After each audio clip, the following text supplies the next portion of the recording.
going to call the regular council meeting. Calling the regular council meeting of September 27th to order. We're going to start with our open mic, and I believe I've got Mr. Craig Havildson up first.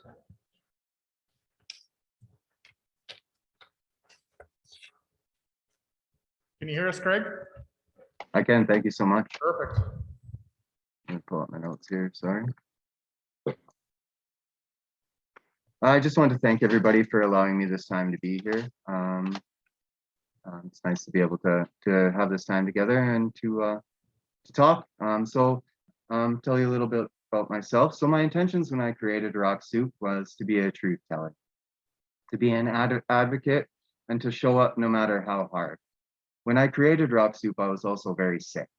I lost my own ability to advocate, and even showing up became a daily challenge.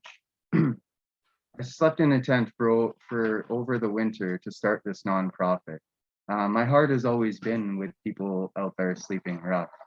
As somebody with a trauma-related injury like myself, post-traumatic stress, according to the Canadian Mental Health Association, puts us over 60% more likely to experience houselessness. So I saw people like me. I saw people struggling like I do, with the same glazed over disassociative look in their face that I get. I saw a potential crisis. I felt I had no choice but to advocate.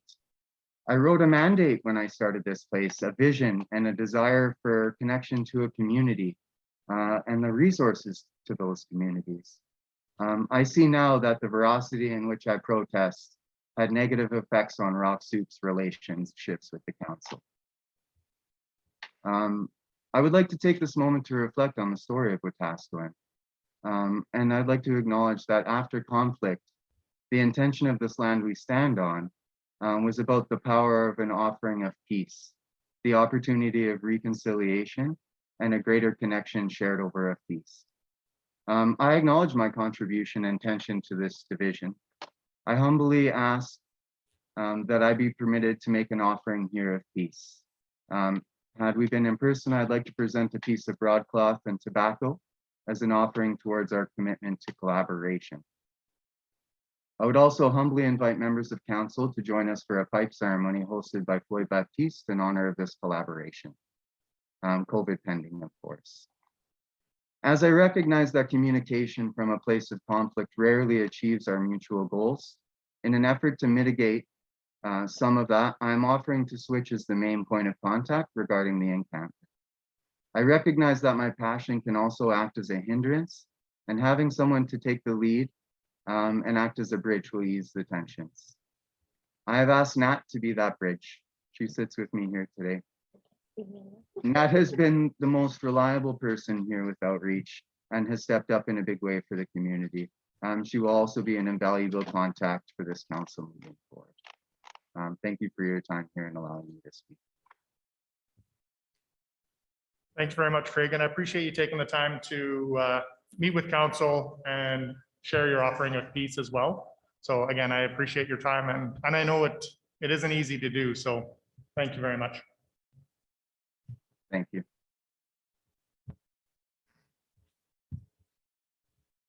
Next on our open mic, we have Jessica Hutton with the Open Door. Thank you very much. I am here today as the CEO for the Open Door, and with me in our offices are our board chair, James Cardiff, our vice chair, Joshua Moore, and our program director, Carly Dolan. We are here as the Open Door today to speak to the permitting issue that has arisen with our operations in the city of Wetaskiwin. The Open Door moved to 24/7 outreach services in August of 2021.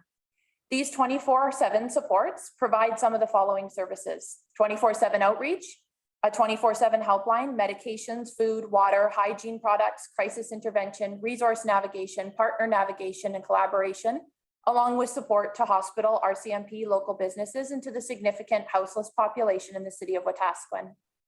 The Open Door often functions as the conduit of services for other partners to get help, supports, and information to the vulnerable population. And these include Alberta Health Services, partners in Muscatchees, the criminal justice system, and food banks to deliver services to the vulnerable population. The Open Door has proven to be a valuable asset as our team has established significant rapport and trust within the population. The Open Door delivers these types of services across central Alberta. At the end of July, the Open Door was told we needed a permit to operate these outreach services within the city. No other municipality requires the Open Door to have a permit, and the city of Wetaskiwin had not required the Open Door to have a permit while in the civic building. We inquired as to why. There was some dialogue over the course of weeks with the city, and we were sent a mobile vendor permit. This permit clearly was not designed to encompass our operations, and we indicated this to the city manager. We were referred to Andrew Schell, manager of planning and engineering. Our program director, Carly, then worked with Andrew to discuss what the Open Door does in an outreach capacity. Andrew indicated, as we agreed with, that a permit would not be required nor appropriate for these services. An overall detailed outline of our outreach was provided to Andrew along with photos of our vehicles, license plates, insurances. We were then issued permits, which we understood were just a formality. Not long after this, we were notified that the permits were revoked and then asked again to complete the permitting process. Carly worked with Andrew to attempt to discuss this change, and we were confused as to why we had been asked to complete the permit process, told we didn't need a permit, then issued permits, then had them revoked, and now we're being asked again for the permitting process to be done. The mobile vendor permit does not fit our organization, and we have continually indicated this. We asked if there was another permit that would be better fit for our organization, and we were told that this was the closest permit the city of Wetaskiwin had. We consulted with legal counsel, who advised us not to complete the permit as it asked us to inaccurately describe our operations in order to fit an existing permit process. We then had discussion with multiple other service providers, including Muscatee's Mobile Mental Health, now Rock Soup, and other outreach operators throughout the province of Alberta. Other operators through the province are not required to have permits, and the city of Wetaskiwin has not required any other local organizations to have a permit. When we asked the city manager why this was the case, she indicated to us via email that these other service providers do not need permits and that the Open Door was in fact being treated differently. We asked the city manager why we needed a permit and attempted to facilitate a dialogue that could resolve the process. It was our hope to resolve this dialogue behind the scenes while continuing to provide the needed supports. There was never once a request to meet, but instead we received emails consistently demanding information that we had already provided or demanding that we apply for a permit that does not describe our operations. After more email exchanges requesting clarification as to why the permit was needed, in an email from the city manager, the Open Door was told that safety concerns were the reason for the need for a permit. There have been, to date, no safety concerns brought to the Open Door's attention regarding the 24/7 outreach. When the Open Door sent back an email to the city manager asking for clarification on these safety issues, it was first ignored, and then the second email was sent asking for clarification based on such a strong statement. The city manager indicated that it was based on verbal conversations. We have to date no articulation of the city concerns with the safety concerns with our 24/7 outreach. On Friday, September 10th, the city manager indicated that the city of Wetaskiwin would be escalating this matter to enforcing trespassing violations against individual staff if they set foot on any city property, should we continue to not complete the permit application we are unable to complete. The Open Door attempted through email again to indicate we could not complete the permit and asked for the city to consider a different approach. More email dialogue continued. On Wednesday, September 15th, the Open Door received an email indicating enforcement for trespassing would occur. The Open Door, a charity providing life-saving supports, immediately removed their staff from site. The Open Door staff had been on site with Alberta Health Services preparing for a COVID vaccination clinic. Alberta Health Services was unable to run that clinic without the Open Door team there, and this meant a loss of capacity, as AHS indicated that the relationships clients have with the Open Door team would be vital in promoting vaccinations within and amongst the population, as well as mitigating some safety concerns. The Open Door then emailed the city manager asking for clarification on trespassing. She stated, and I quote, "Any public lands are city lands, so roads, parks, city-owned parcels, parking lots, etc. If it is not privately owned, then it falls under government jurisdiction." On the evening of Thursday, September 17th, the city of Wetaskiwin publicly posted on their social media regarding the ongoing permit confusion, inaccurately and detrimentally representing the position of the Open Door.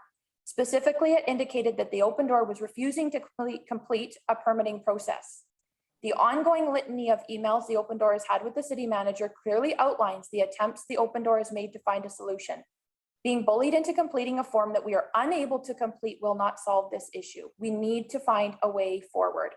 We are well aware that there is the inability for the Open Door to access city properties currently has dramatically and negatively impacted the vulnerable population. And as it has been outlined in the AHS weekly task force meetings attended by city representatives Paul and Jamie, it is placing significant and detrimental pressure on other resources.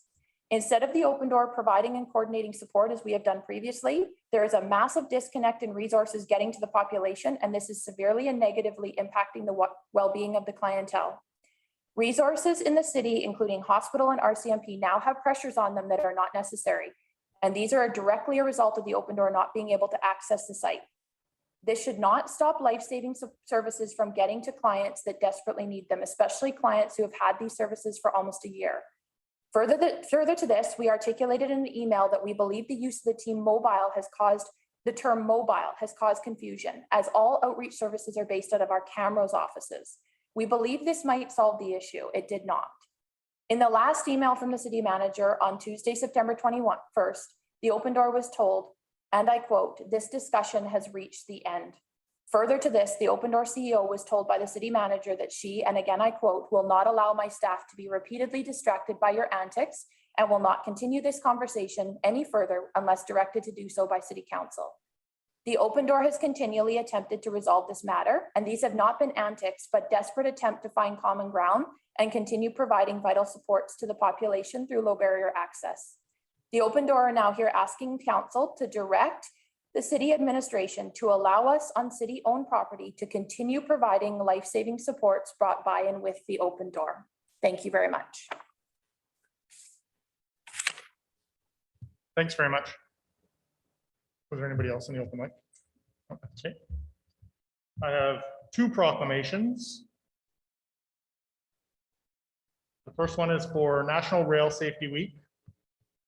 Whereas it is in the public's interest to raise citizens' awareness of the dangers of ignoring safety warnings at level crossings and trespassing on rail property to reduce avoidable deaths, injuries, and damage caused by incidents involving trains and citizens.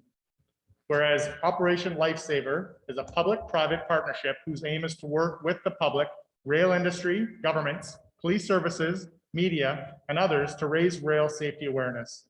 Whereas CN has requested City Council to adopt this resolution in support of its ongoing efforts to raise awareness, save lives, and prevent injuries in communities, including our municipality. Now, therefore, it is hereby resolved to support National Rail Safety Week. I, Tyler Gandam, Mayor of the City of Wetaskiwin, do hereby designate the week of September 20th through 26th as Rail Safety Week. And I'm pretty sure it was through CP, not CN. That's okay. The second proclamation, whereas the health, prosperity, and quality of life of City of Wetaskiwin citizens and communities depend on a reliable supply of safe, high-quality drinking water. Whereas protecting our drinking water is essential to preserve our own health and economy, and that for the future generations. Whereas we strive to build opportunities and work together to ensure a clean, safe source of water for all. Whereas Wetaskiwinites are encouraged to recognize this precious resource and help conserve the watersheds that are the source of water, protect our shared water resources from pollution, practice water conservation, become involved in local water issues, and plan to protect water for the future community health and economic vitality. Therefore, it is hereby resolved to support Source Water Protection Week. I, Tyler Gandam, Mayor of the City of Wetaskiwin, do hereby designate the week of September 26th through October 2nd as Source Water Protection Week. Thank you. Next up, we have the adoption of the agenda. One thing that I'd like to add to the agenda is the permitting with the Open Door. So I need a 2/3 consent to have that added. Any discussion? Ready for the question? Those in favor? Opposed? Councillor Blatz didn't vote. Yes. Oh, to go on the agenda. Yes. Okay, I'm adding an agenda item, permitting with the Open Door. I need 2/3 consent to have it added to the agenda. Ready for the question? Those in favor? Opposed? Okay, not added to the agenda. Is there anything else, Sue? Could we add the COVID restriction exemption program? COVID, correct. That will be item 8F.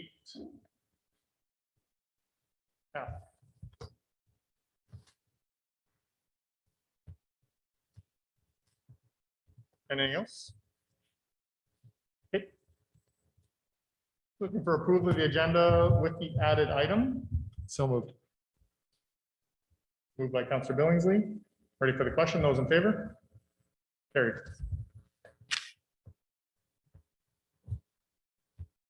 Item 5A, approval of the minutes. Committee of the Whole meeting minutes, September 13th, 2021. I move that the committee of the whole meeting minutes of September 13th be adopted. Moved by Councillor Nielsen. Any errors or omissions? Ready for the question? Those in favor? Carried. I would also move that the regular council meeting minutes of September 13th be approved. Moved by Councillor Nielsen. Any errors or omissions? Ready for the question? Those in favor? Carried. Item 6A, delegation of Central Alberta Rescue Diving Society. Welcome, Mr. Jevany. Good day, Mayor Ganem and Wetaskiwin City Councilors. How are you all doing? Wonderful, thank you. How are you? Good, good.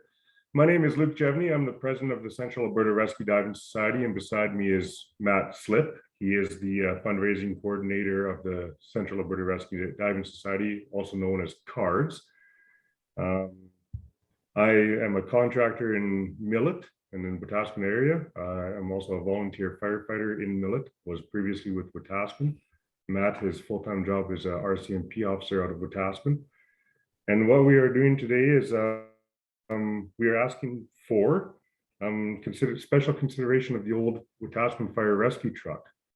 The Central Alberta Rescue Diving Society is a nonprofit charitable organization. We're volunteer divers.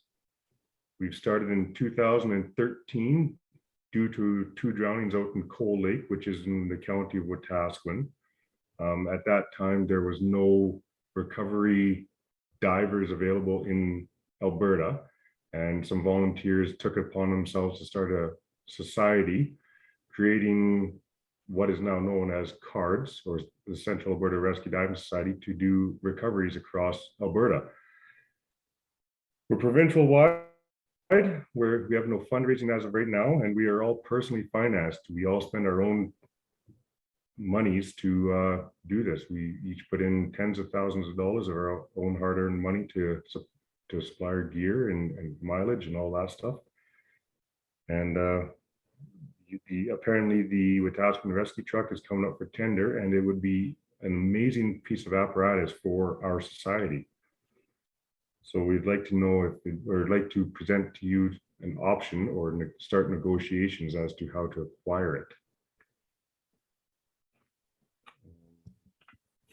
The reason we are asking for it is I'm very familiar with it. It's got a command post in it, which would be a very safe, warm or cool place for our divers to change. Right now we change out in the grass or wherever we're called to in Alberta. Conditions can be harsh, it can be hot, it can be cold. The divers need to de-stress when coming out of the water. They need a nice place to change. So that would be a wonderful place for that.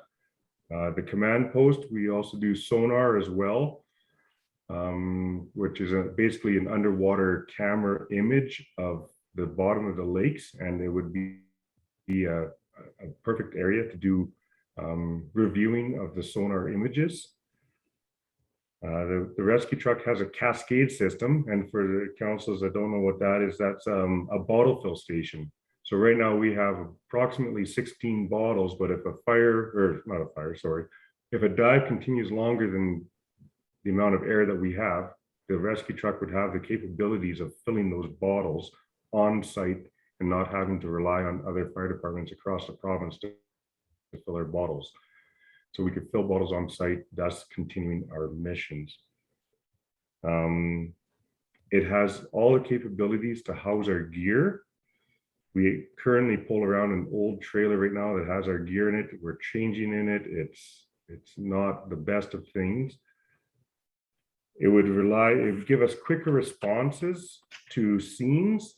Wetaskiwin utilized our service on July 1st at By the Lake Park, where we had to recover, unfortunately, a young girl from the Lake Park.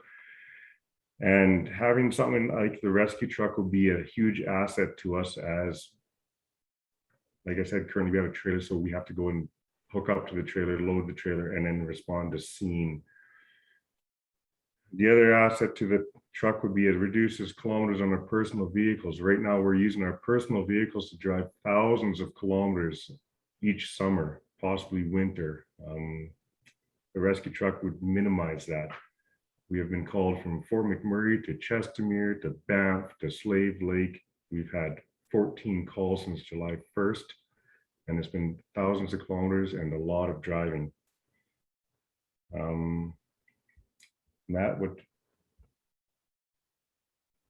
That covers off most of everything. So with consideration for this truck, if it comes to be that we are able to acquire the truck through either an offer, donation, or a combination thereof, this would also give recognition specifically to the city of Wetaskiwin, with a large print on the truck indicating where the truck came from. The other piece that also happens, the vast majority of our training all happens within the Wetaskiwin and Wetaskiwin County area. I find it actually kind of interesting. You're talking about Source Water Protection Week, which is, and Cold Lake is where this organization started. And this is part of our mission, is to keep waterways clear, safe. And this includes literally the formation of our organization with keeping Cold Lake itself free from contaminants, being that we have recovered persons out of there and equipment out of there on a couple of other small incidents that have taken place.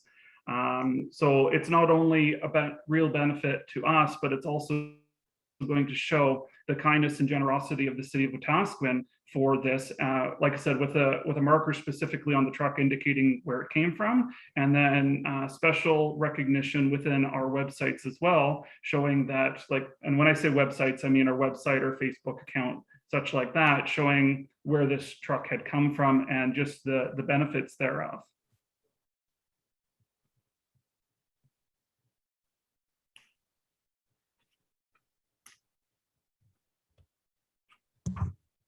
Good. Thank you very much, gentlemen. Any questions? Councilor Hillgartner. I move that the city council accepts the presentation as information. Moved by Councilor Hillgartner. Open the floor up. Councilor Bronco. Thank you, Tyler. I personally feel that's a good way to donate the vehicle. We'd probably go to Ritchie Brothers if we were to sell it. They save lives, and I'm in favor of donating this truck to CARS. Councilor Hillgartner. The county of Wetaskiwin would have to give their consent to on this vehicle. Is that correct? I don't know, did they fund, it was a provincial, I think that truck was purchased through a provincial grant. Yes, please. You're gonna have a few questions, I'm sure, so. Yes, absolutely. Yes, it went through a provincial grant. So I believe that the county of Wetaskiwin went in for their portion of the grant of 20% of the truck. So overall, I do believe that the city of Wetaskiwin was still the majority of the grant funder for this. But I do believe that Mr. Jevney and Mr. Slip are also approaching county council for their approval on this as well. That is correct. Councilor Billingsley. Do we have any idea of what the fair market value of this truck is? As that truck sits right now, if we were to send it to auction, we could estimate we can get between $5,000 to maybe $20,000 for it. Just because of the age of the truck. It is a 2001. It is only just a open box concept, so it's not a rescue pumper. It's not an aerial apparatus. It is a rescue truck. So the cabinets are emptied. It's basically an empty shell. So Looking at it right now, it's going to be whatever they can get from auction. To sell it privately, we're looking under $30,000. So it's not a huge, huge investment for us to sell it.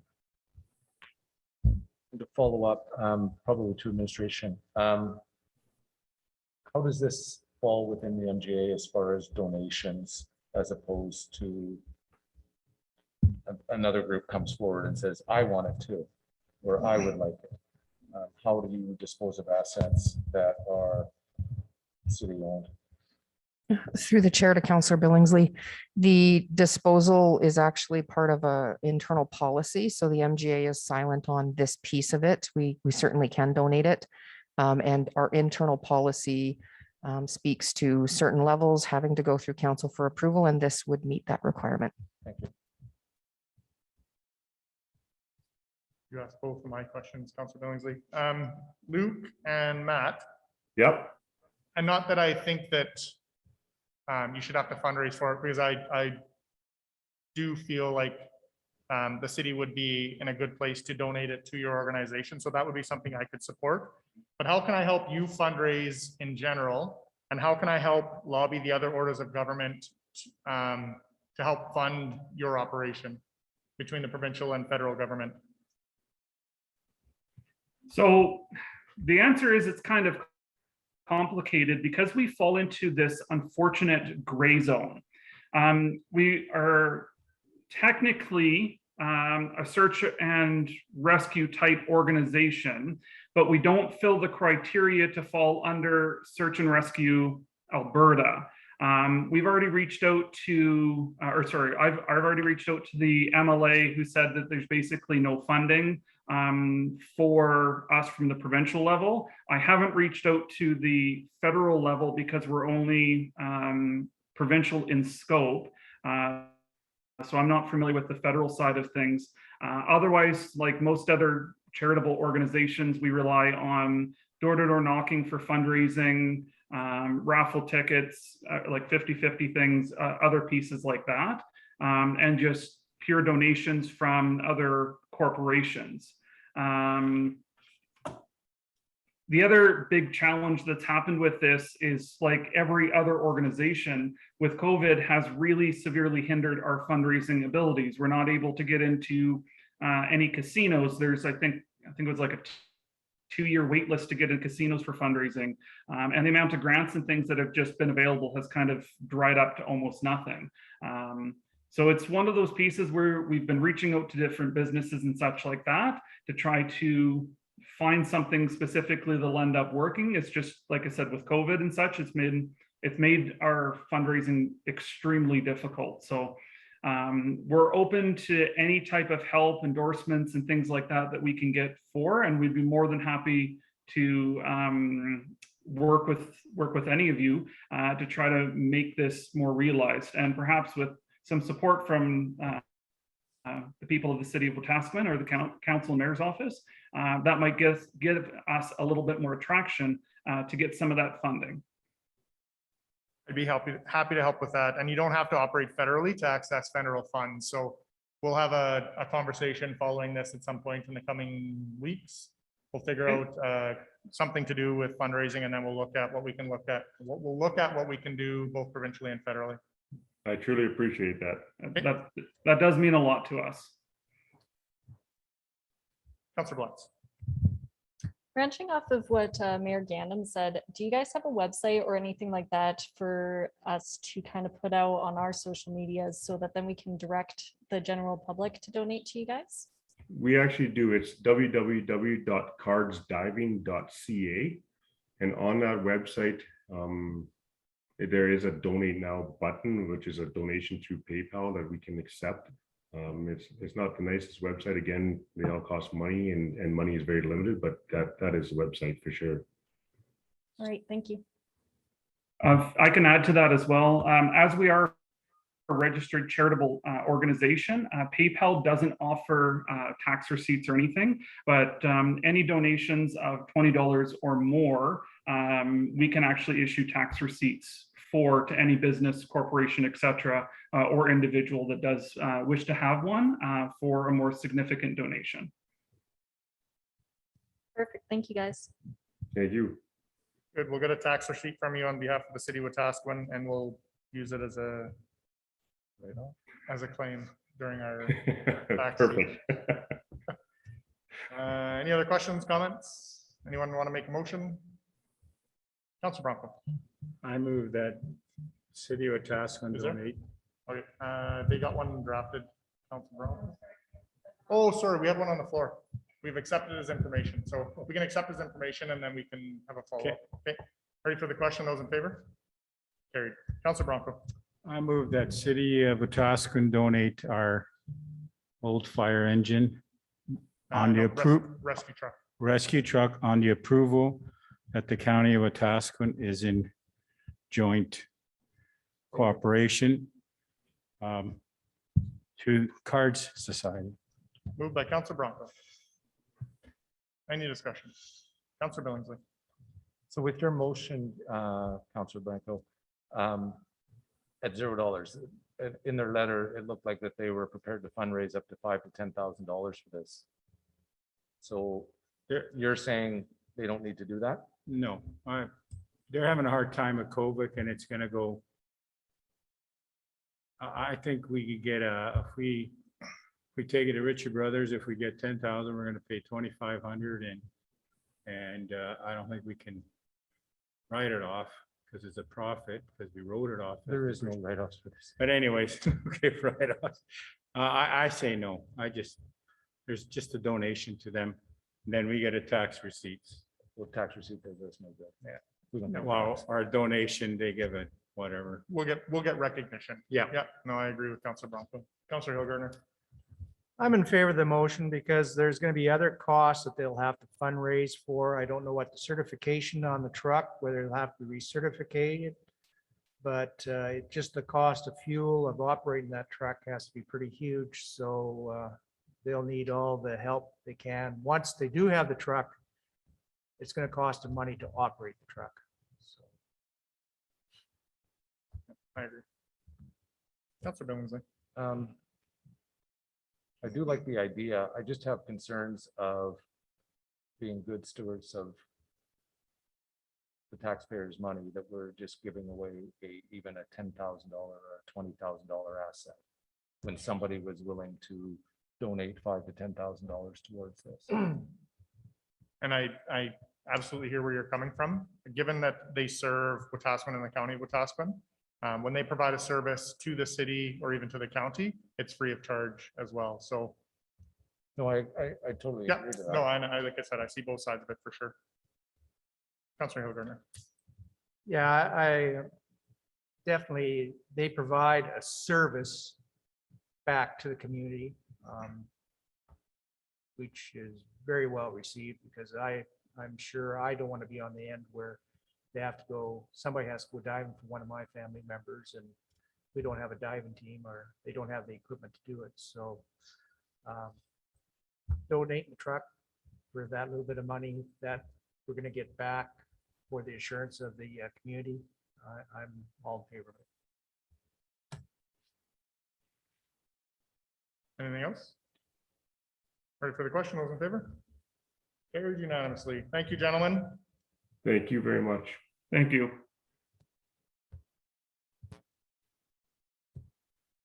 Item 7A, responsible pet ownership bylaw.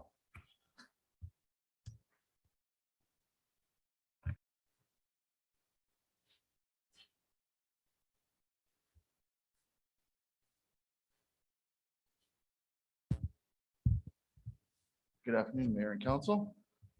So I'm just presenting the third and final reading for our responsible pet ownership bylaw. So much hasn't changed except for the amendment we did for grandfathering all those licenses purchased prior to today's date. So then they're just basically looking for final approval to bring it into force. For a motion on that third reading. Councilor Hillgartner. I move that council gives third and final reading to bylaw 2000-21 cited the responsible pet ownership bylaw. Moved by Councillor Hillgartner. Any discussion? Councillor Bronco. Just a hypothetical question to Trent. So if somebody's dog dies and they get a new one, we can't use the same name for the dog. That is correct. Non-transferable. They just etch on the dog tag the second. The third or the fourth.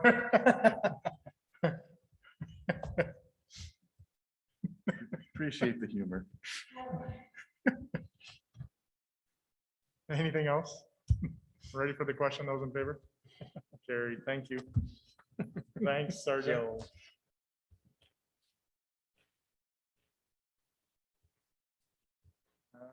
7D, temporary masking bylaw reinstatement.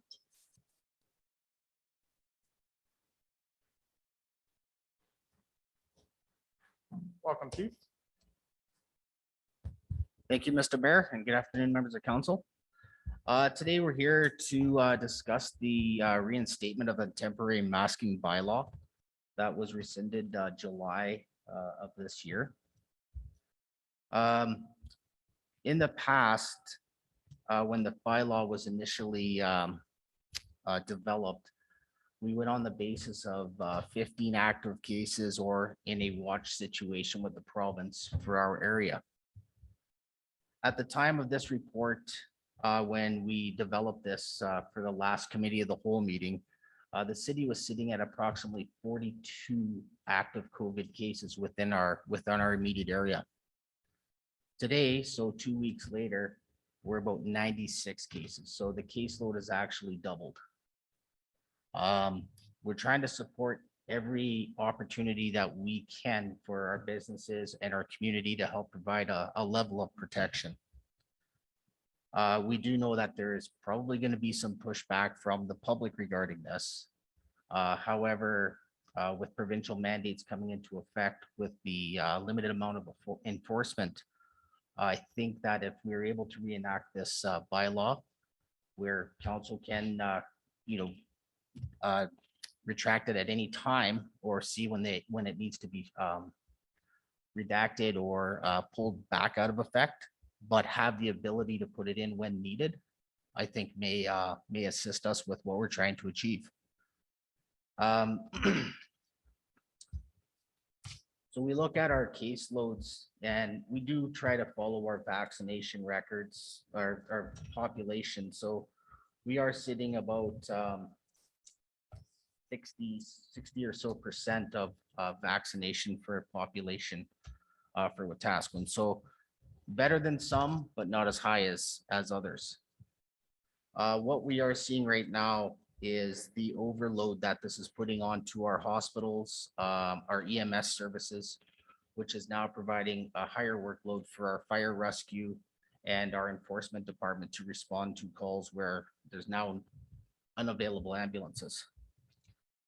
So what we're looking at with the reinstatement of this bylaw is to help provide a stopgap or provide some level of protection with the option of enforcement to provide support to what the province has in place right now and keep that in effect until the province either rescinds theirs or when our city council decides that it's time to rescind ours.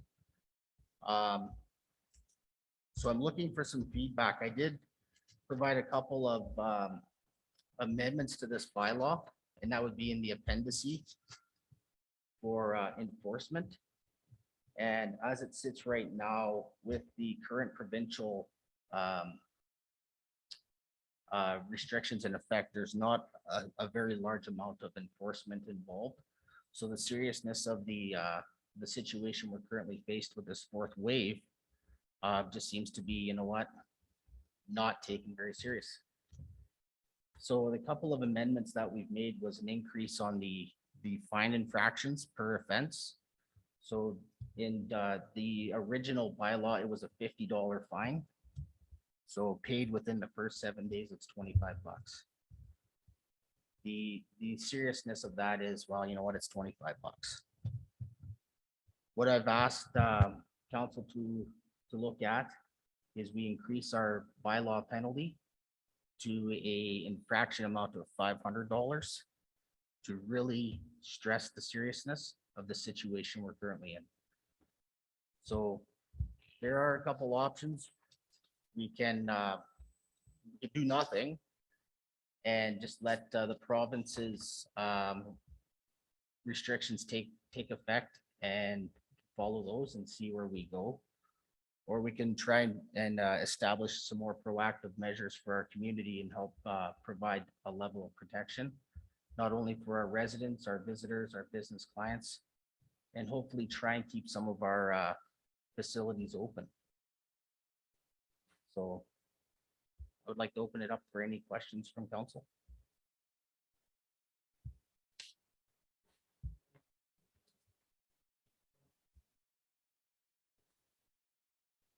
I move that we make, or I'm sorry, a temporary master bylaw reinstatement as information.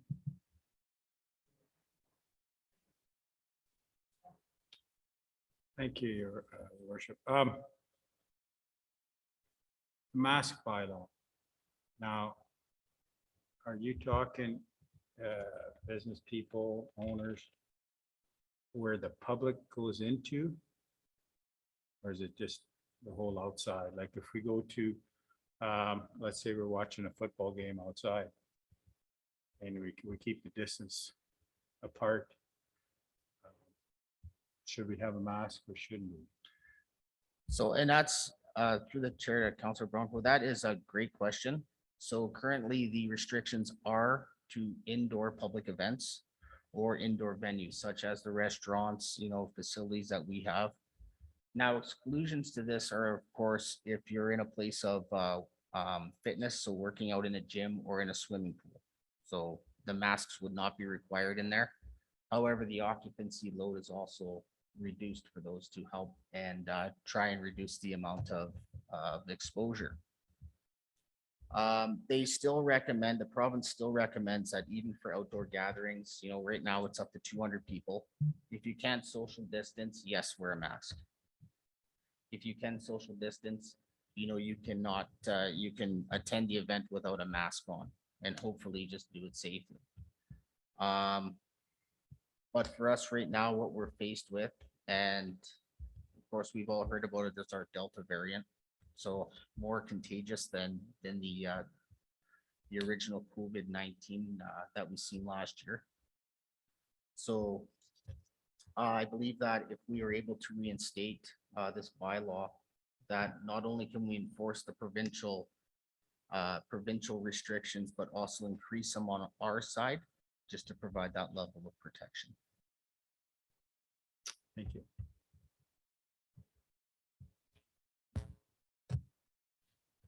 When you talk about in this particular bylaw, it talks about where an officer believes that a person has contravened. What constitutes the term officer? So officer could be police officer, sheriff, city CPO, community peace officer, or bylaw officer. So whoever can enforce our municipal bylaws.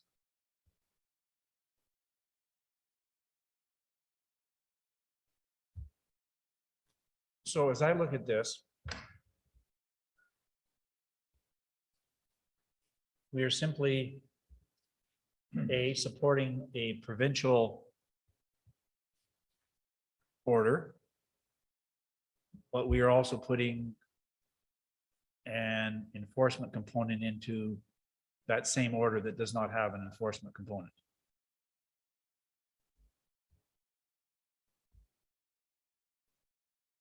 So the totality of this truly is the enforcement piece. Yes. Thank you. Kind of stole my thunder. That's exactly what I wanted to know, is essentially what this is all about is enforcement. There's really nothing here any different as far as mandate than what the province is saying. Is that correct? That's correct. And that's at this time, that is correct. So it's all about enforcement. Correct. Thank you. Councilor Bronco. Thank you, Todd. You're allowed to give tickets when you see a fire or something, correct? That's You're- correct. So you are part of the enforcement that you can give a ticket. I am also part of the enforcement. So that it would include fire chief and assistant fire chief. Yes, as designated into the bylaw officer appointment. Any captains or anything on the fire department allowed? No. No, Yes. no, it would be, if they were appointed as a bylaw officer through the city, then they would have that authority. So it's only you and the deputy fire That's- chief. And yes, and our bylaw officers and peace officers. So if we prove this, we would have to make a motion that you two are capable to do that. That's correct. Thank you. Councilor Nielsen. I'm trying to sort out the order in my mind here. So bear with me a little bit. Hypothetically, if this council chose to implement the rep program,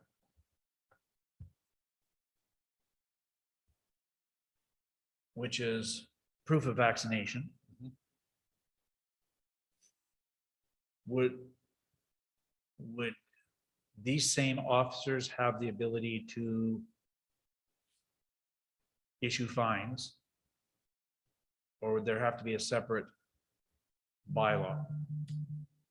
So with that question, that may have to be a separate bylaw. However, if the province provides the authority to the peace officers through the act, then they can write the infraction, they can do the enforcement on their behalf then. But if we have a bylaw in effect that would supplement or support that, then the municipality could enforce it. So if this was approved, this particular motion was approved, how does that impact, or does it impact any subsequent motions for proof of vaccination?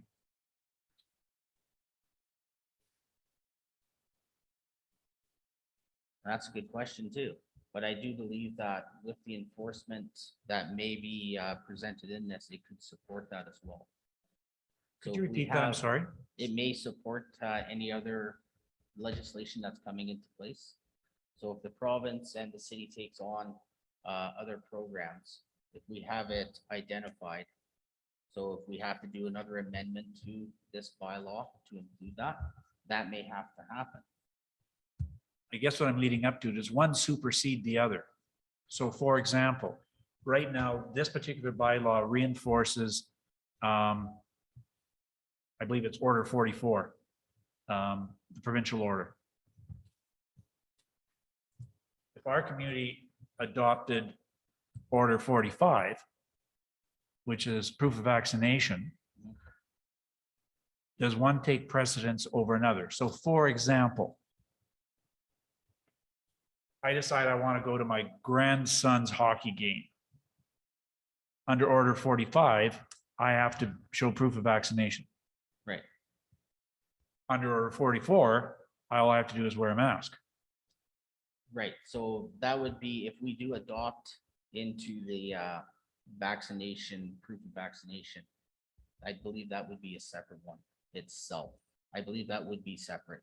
I understand that, but my question would be, does one take precedence over the other? So I show up at the hockey game and you say there's a bylaw in place for proof of vaccination. And I would say, yeah, but you also have a bylaw in place that I have to wear a mask inside. And I'm prepared to wear the mask inside. Okay, so with that, if council will allow me to get a little more information for you, Calgary has just implemented this. They have just implemented this bylaw regarding the proof of vaccination. So if I can have the opportunity to actually read that and go through it and provide some information back. So it, I guess in a way it does supersede it, that if we're in municipally owned or operated buildings, if we require a vaccination, proof of vaccination, you still have to wear a mask regardless. So whether or not that's a municipal bylaw or a mandate by the province, you still have to wear a mask regardless. If all of a sudden the province takes away their mask mandate and we have, as a municipality, still have that proof of vaccination in effect, then that happens. If we don't have a mask bylaw as well, then somebody would need to show vaccination, but wouldn't need to wear a mask because the municipality doesn't have a mask bylaw and the province lifted their mask mandate. That makes sense. Thank you. Councilor Brown. As right now, we don't have a proof of No. vaccination, so we still have to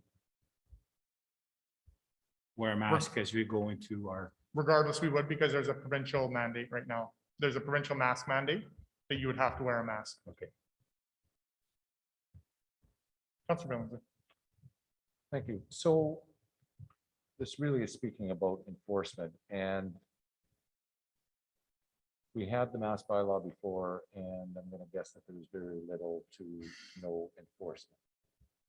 So my question is, we're going to add this, but is there a plan for that enforcement? Because we could say it's a $10,000 fine for not doing it. But if there isn't a plan of exactly like setting up CPOs or yourself or whoever to actually patrol this, it really means nothing if the dog has no bite. Right. And what we have found, even when the original bylaw was in effect, there has been, we like to try to educate first to go to enforcement last. And however, after this last bout, I mean, if we've been out in public, you'll see, folks out there still not really wanting to follow, even the provincial mandate, or they get angry, which not, but and it's putting extra stress too on, the employees, even of a restaurant or a venue. We're now trying to enforce this by provincial mandate. And that seems a little unfair to them as well. But if there is that opportunity where we can show a presence out there, hopefully we never have to write a ticket. That's the thing. Hopefully we never have to, our residents and that just, see the seriousness of what we're into right now.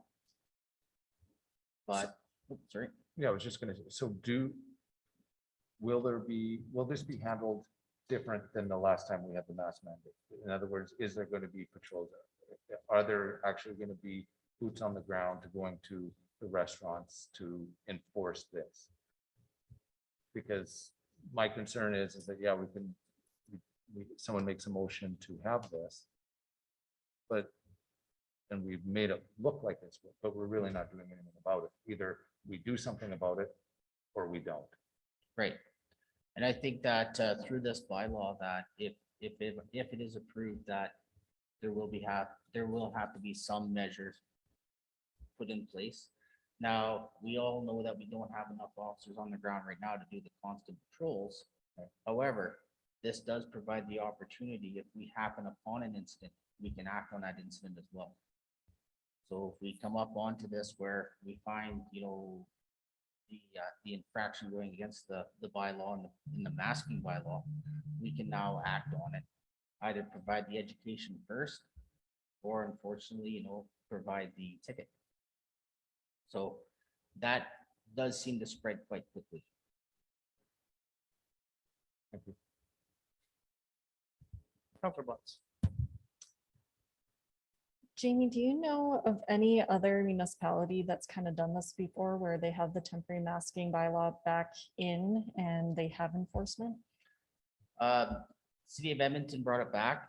I want to say Leduc, but there was a few municipalities that reinstated their masking bylaws. So we're not coming to be first ones back into this. It is already back in place in a few municipalities.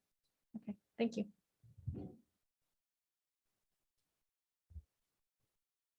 Councilor Nielsen. A little bit of clarification, if I could, please. Your comment was when Councillor Billingsley was talking about the enforcement piece, the response you gave was if the officer comes upon a situation. So if I'm an employee at a local grocery store and people are in my store shopping without a mask, can I pick up the phone and call the RCMP? or the bylaw. And they officer will, line, they, yep, they would respond. and lodge that complaint. And yes, there would be available, if the officers are available to attend, then of course, if it is an infraction of an approved bylaw, then yes, we will attend. Okay, and I'm not trying to be flip with this response. Am I covered? Partially, Am I gonna get a ticket? partially.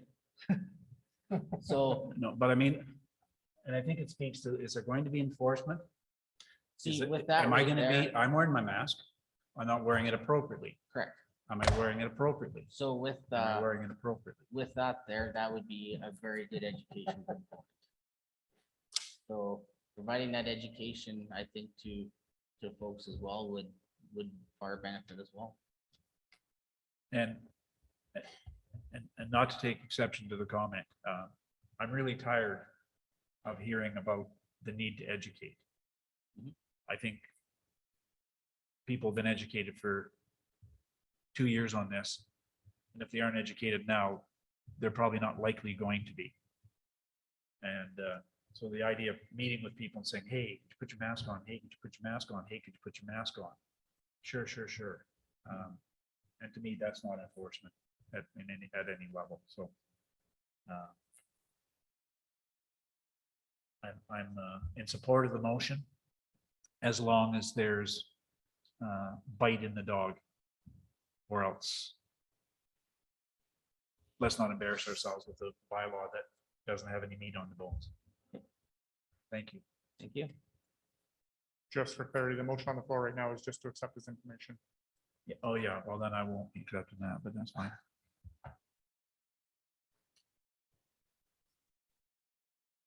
think Sue had a question.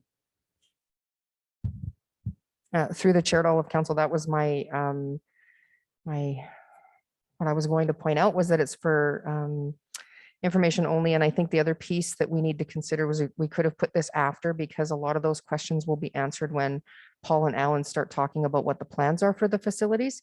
We know that if certain programs or not, we're going to need maybe a bylaw officer or a security officer that would be there specifically to enforce some of this stuff. So we do have that opportunity if some of those changes are approved later.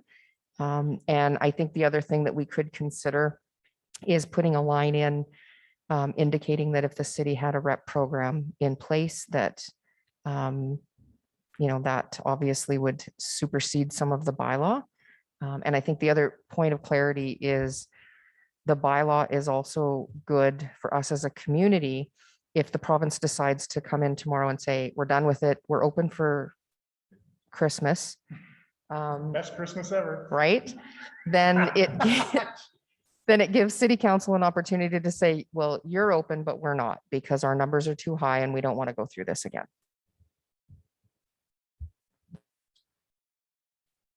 And my issue with that is not with that, but in general with putting a mask bylaw in place is it's redundant.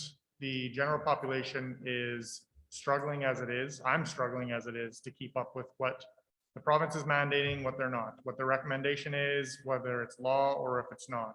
This is what you should do. This is what you have to do. I think that while the province has a mask mandate in place, we let that happen. We have seen for quite a while that we don't have the ability to enforce everything.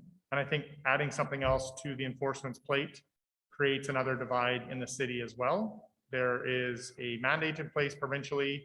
If that gets lifted, council has the ability to call a special council meeting and have that implemented just as quickly.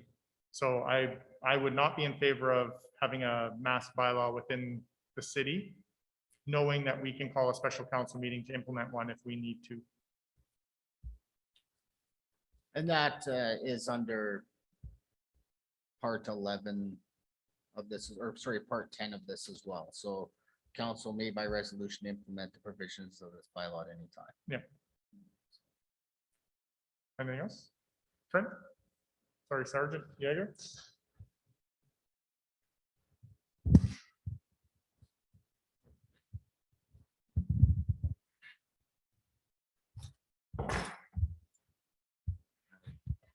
you hear me? So just to speak to the mayor's comment too, like we don't have time, like the capacity. So the only concern that we are having is we are getting calls from businesses that are being harassed and we have zero authority to help them out at all. So if you do implement, whether it's the masking bylaw, the passport bylaw, granted, we may not be proactively, but at least if we get a call for service, we can go down there, we can help them out. And then we can issue a ticket, right? But right now they're all on their own.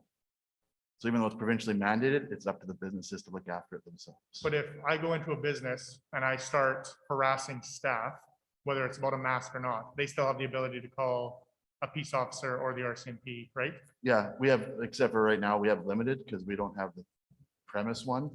We can get that. We actually are in the process of getting that added to our point, but then it would only be the RCMP if they're available.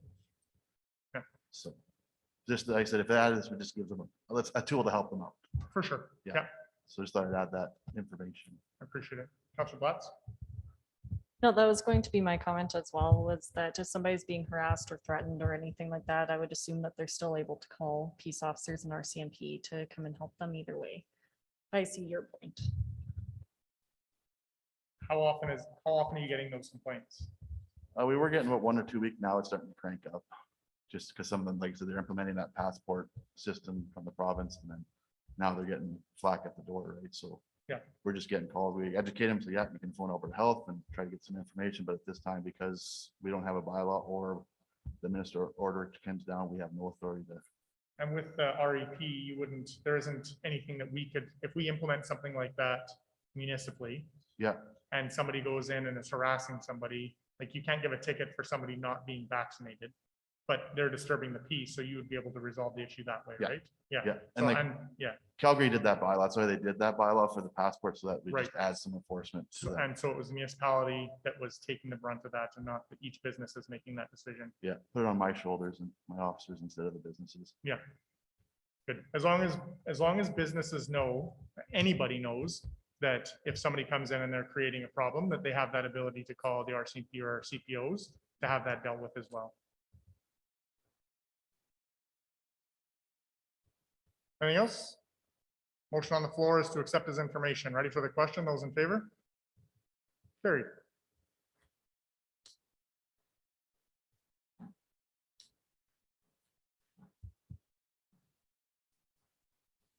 Item 7C, master rates bylaw update.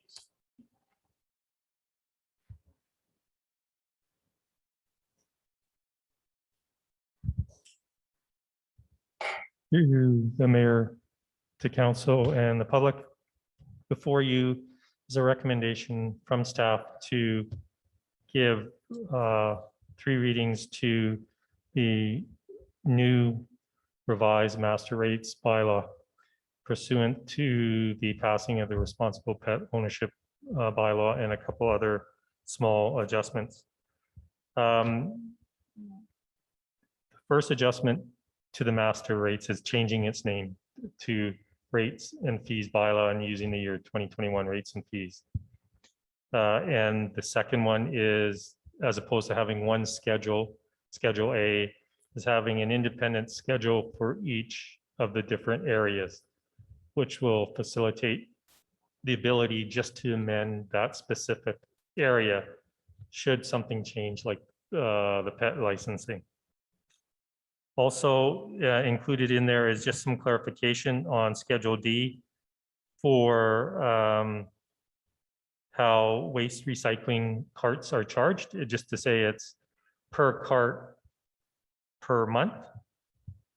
And the other one is on fire services, is just to add some clarification on fire programs and courses on the fact that they're based on industry rates and costs in conducting the respective program and course, and then separating out fines and using the word fines to identify that and putting them at the bottom of the line. My understanding is the intent is to put the fines back into the fire services bylaw. Otherwise, they're not enforceable.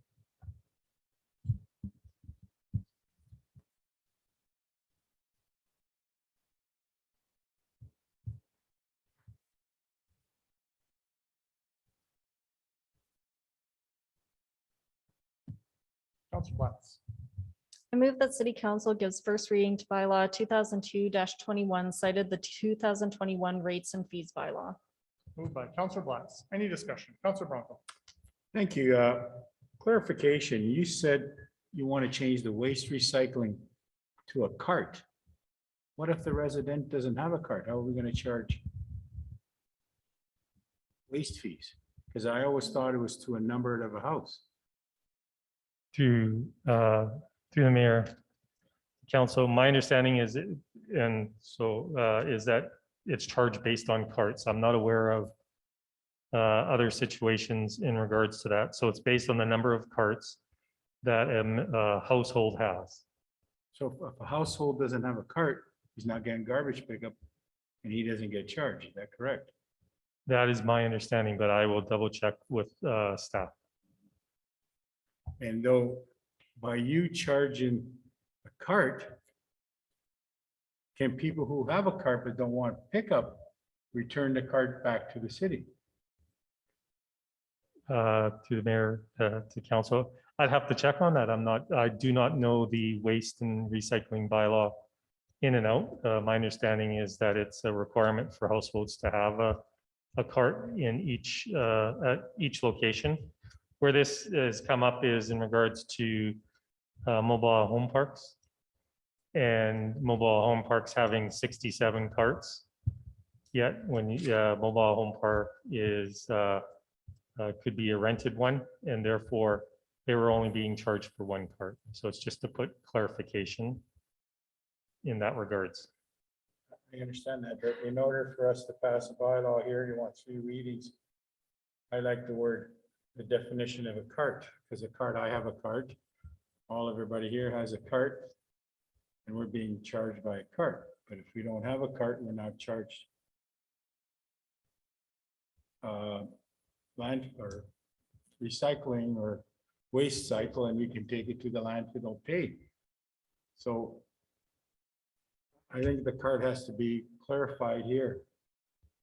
Through the mayor to council, the only change in the bylaw and is putting the word cart or putting per cart behind the thing. So we can not include that if council wishes to not adjust the bylaw by striking that word out, is fine. And I can do more research. My understanding was at the request of municipal services was to amend the bylaw to reflect that it's a per cart charge. Sue. Through the chair to Councillor Bronco, I'm not sure what you're getting at with this, because there's no recycling fee. It's just per cart in the bylaw, and the bylaw does state that the city has the right to force people to go to the city system. So we have a specific number of people or houses that are on our system, and those people would then it's the reason that this came up was when we brought on the trailer parks, they typically have one water meter, not individual water meters. So it was one cart that went with the meter. And we needed to change the wording so that it could be per cart. So in a trailer park, we've got one water meter, but 62 carts. So it was just to add that clarity in. There's no additional charges or fees. So I understand that. Let me put another question to you. These carts are the city of Wetaskiwin carts, or they went to Canadian Tire, Walmart, and bought a garbage cart that's picked up? No, they're city ones. They're They're numbered city- and registered. Yep. Okay.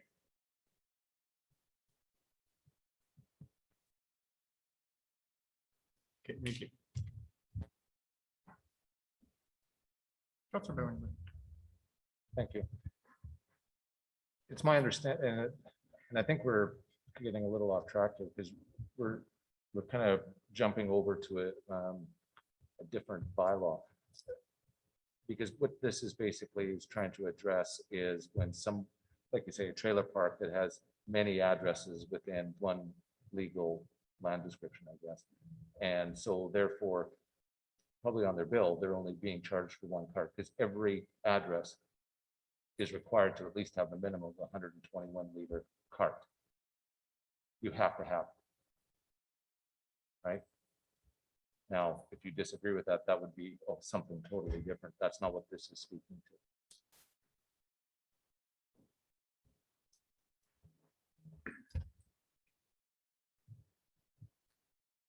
I have no water meter. I'm sorry? I have no water meter. Probably shouldn't have said that. It's different though. There's just a lot of people there. It is different. Now, I understood what you said. Everybody has to have. And it goes, I guess, has to have a city cart. There's different sizes, small. I think we just have now medium and large, no more smalls. There's 3 sizes we have now. No, she corrected. That was the word.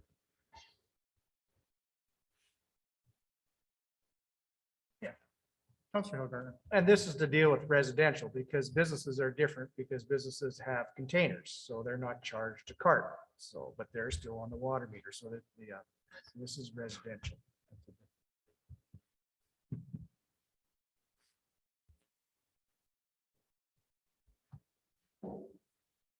Anything else?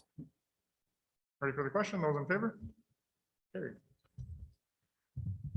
I move that city council gives second reading to bylaw 2002-21, cited the 2021 rates and fees bylaw. Moved by Councillor Blatz. Any discussion? Ready for the question? Those in favor? Carried. I move that city council gives unanimous consent to bylaw 2002-21, cited the 2021 rates and fees bylaw. Moved by Councillor Blatz. Ready for the question? Those in favor? Carried unanimously. I move that city council gives third and final reading to bylaw 2002-21, cited the 2021 rates and fees bylaw. Moved by Councillor Blatz. Any discussion? Ready for the question? Those in favor? Carried.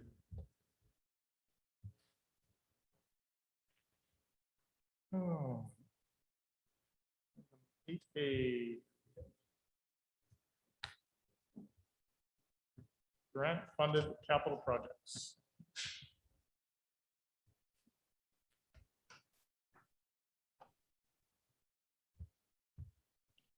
Good afternoon, council, or evening, I guess. So in the 2021 capital plan, council approved the following projects to be funded from gas tax fund, which is actually now called the Canada Community Building Fund. And these were the fire station renovations for $37,500, and then the lane line rehabilitation for $84,000. These projects were deemed ineligible by CCBF and also the Municipal Sustainability Initiative. So I'm recommending that these projects be funded from reserves, and I presented 3 options. The infrastructure reserve with the approximate uncommitted funding balance of $410,000. Contingency reserve with the approximate uncommitted funding balance of $1.4 million. And then the stabilization reserve with the approximate uncommitted funding balance of $2 million. Now, because these projects will be funded from reserves, I thought we could apply for an additional project to the Municipal Sustainability Initiative just to alleviate our usages of reserves. Also, as you're aware, I have been reconciling both MSI and now the CCBF.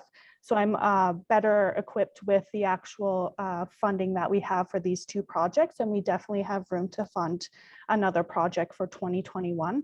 So my recommendation would be the sidewalk rehabilitation project for $210,000. And this project is currently funded from the infrastructure tax reserve. Good, thanks, Jody.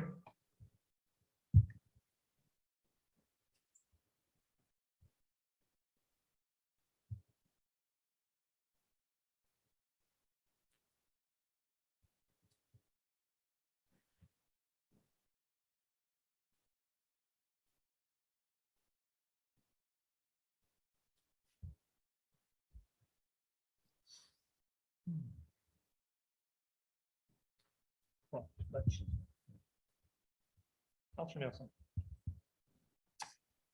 I move the city council directs administration to fund the 2021 sidewalk rehabilitation capital project for $210,000 from the MSI fund. Moved by Counselor Nielsen. Any discussion?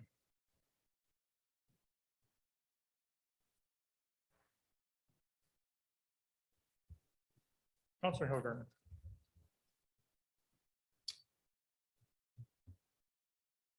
Has this project been completed yet, or is this the one that's still on the go down 47? Through the chair to Councillor Hillgartner, this project is still going on. So what if they don't complete the project? What happens with money allocated to it? The project funds would be carried forward into the next year, but the contractor is anticipating that they will be completed. Just seasonal work might be left over with some landscaping tie-ins and stuff. Because we seem to have a problem with the sidewalks not getting completed year after year, so that's my major concern.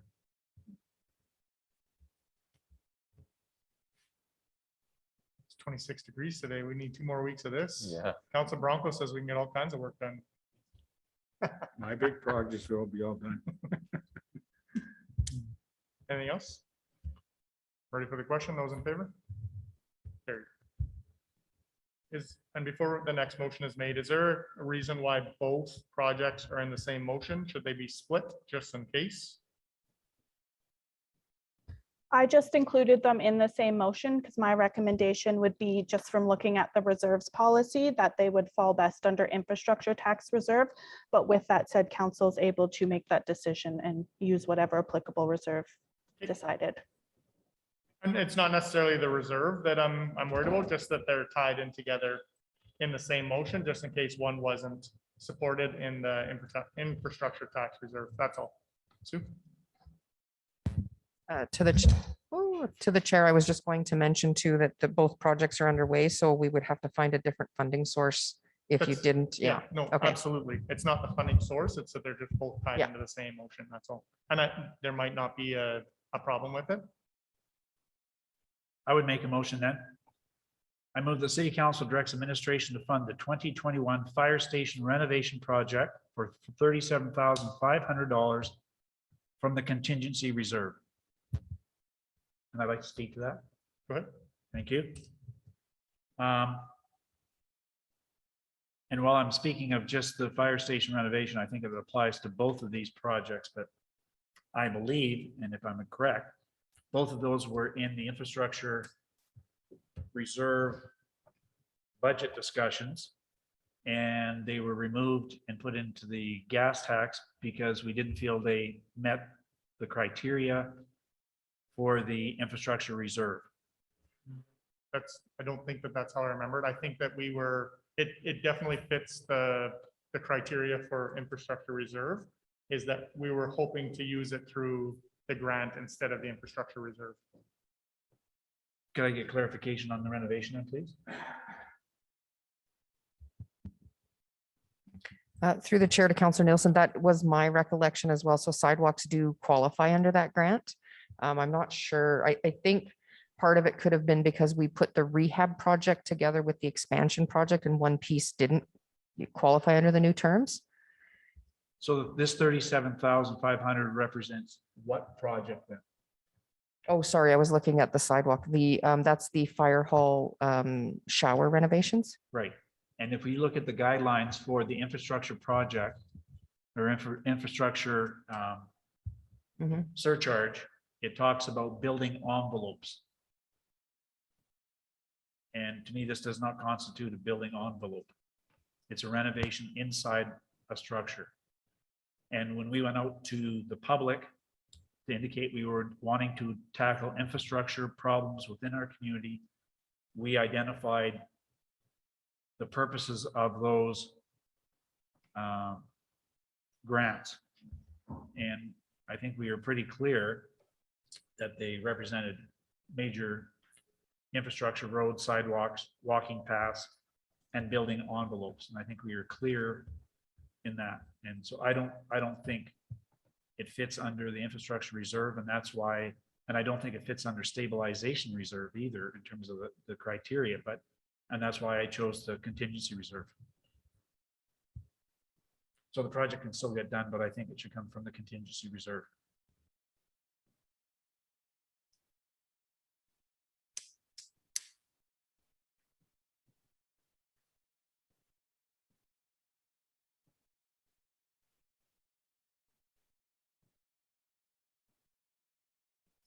Councilor Billingsley. Thank you. I guess my question is to Jody through the chair.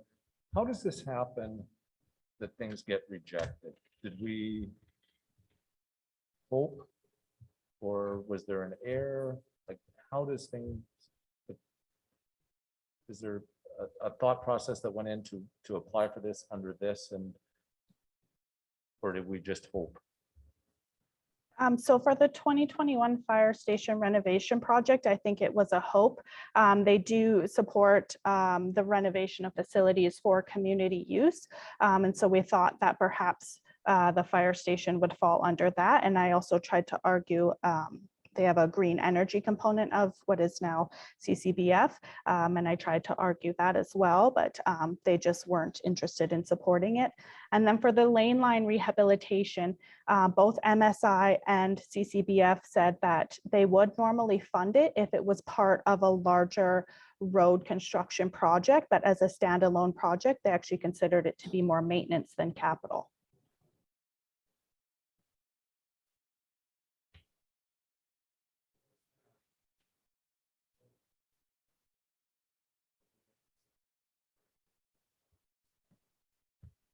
Your mic's not on. I guess I have some concerns about this, that we make decisions on where the money's coming from based on hope. And we've got to come back 8 months later and change where the money's coming from. And did that change the decision of whether or not we would approve that in the first place come budget time? Just a statement.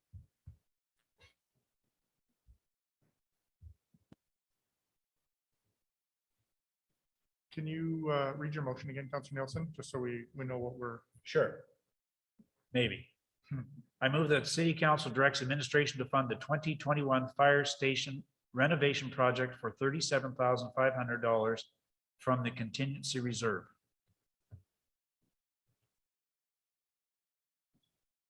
Anything else? Ready for the question? Those in favor? Carried. I move that City Council directs administration to fund the 2021 lane line rehabilitation project for $84,000 from the contingency reserve. And I would argue the same point, that I don't think putting lines on the road constitutes a major road reconstruction.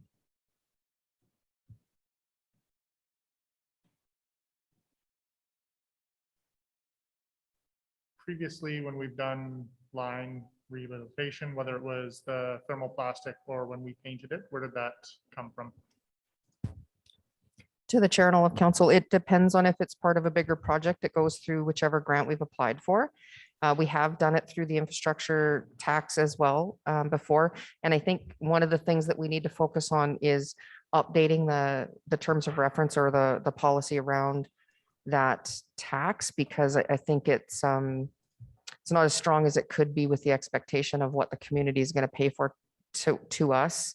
Lane line rehab is part of, it's no different than an overlay or that sort of stuff. So it's part of the road that needs to be done. Councilor Hillgardner. Yes, I'd agree with our city manager that the putting lines on the road is the same as, putting new asphalt on. It's part of the maintenance of the main line roads. So it should fall under the infrastructure tax reserve. I agree. Anything further? Ready for the question? Those in favor? Opposed? Defeated. Tie vote is defeated. There needs to be a subsequent motion on where that funding is coming from.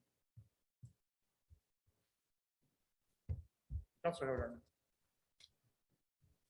I move that I gotta get here.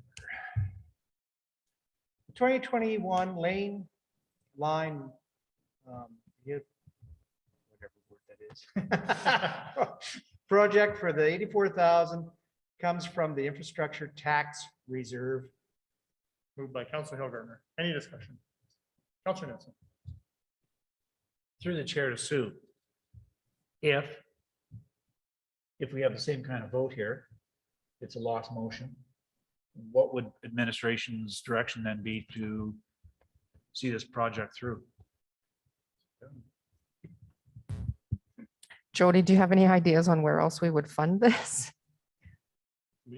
I looked at the reserve and the infrastructure contingency and stabilization were the three that I thought were most applicable. The only reason I recommended infrastructure is because if we applied for the sidewalk rehab, it opened up a bit more funding in infrastructure tax reserve, but there is a stabilization reserve, but it doesn't fit perfectly under there either.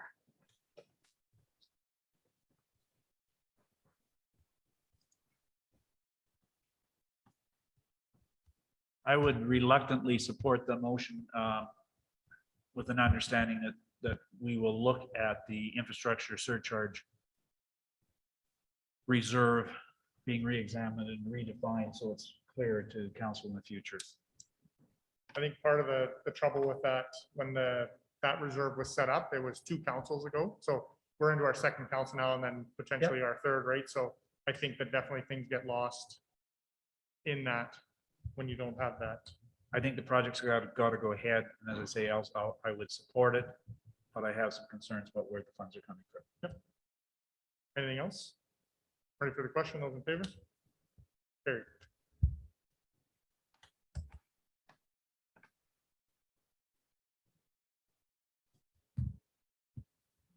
B, municipal tax relief, catastrophic property loss policy. Tongue twister. Did you guys get together and put those together just for fun? Yes.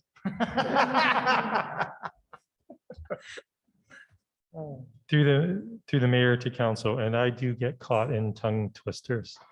Before you is a recommendation to for council to direct administration to include the development of a comprehensive municipal tax relief policy as part of the business case tax policy to be presented to council as part of the 2022 budget presentation. Before you is a report where staff went through and looked at examples of tax relief policies relating to catastrophic property loss of nearby municipalities. The city of Edmonton, the city of Red Deer, and the city of Leduc were all looked at. They all have varying components or options in relationship to dealing with catastrophic loss. It was thought by staff that it would make more sense in regards to looking at all potential relief that council can give under section 203 and 347. 203 says that council cannot delegate its power. 347 says it can council reduce, refund, or defer taxes. So when looking at setting up an initial tax policy on taxing, it was thought that it would make sense to do the development of a tax relief policy as part of that. It should be noted that the city of Edmonton went through a massive review, I think 2 years ago, which looked at both. That is the recommendation of staff. I'm open to any questions.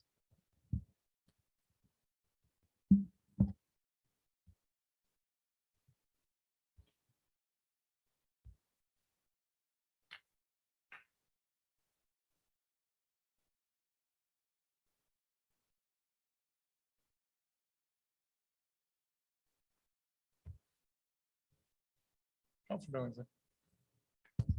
I move that city council directs administration to include the development of a comprehensive municipal tax relief policy as part of the business case tax policy to be presented to council as part of the 2022 budget presentation. Moved by Councilor Billingsley. Any discussion? Ready for the question? Those in favor? Carried.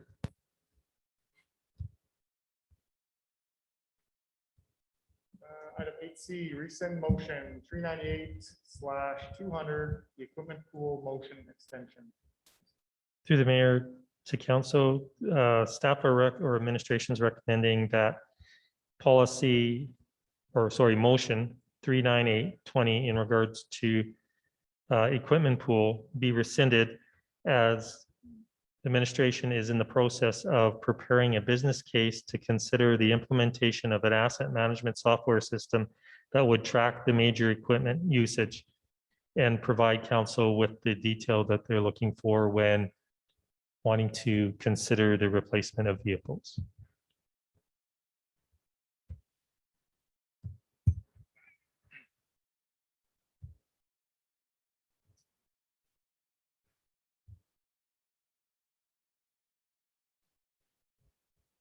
Councilor Hillgarner.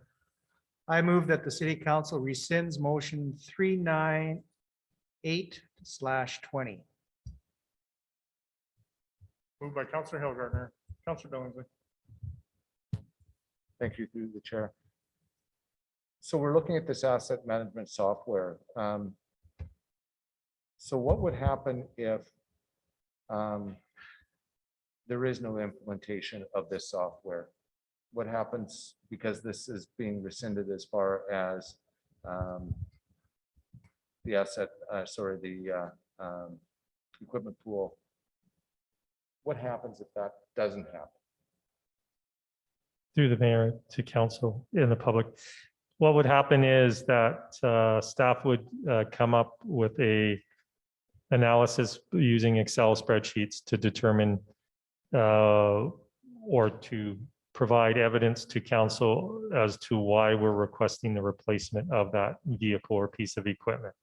So that will be part of it, the development of that policy and the information and I guess attributes to that calculation that would have to be included in an asset management program would be used to do it in an Excel spreadsheet.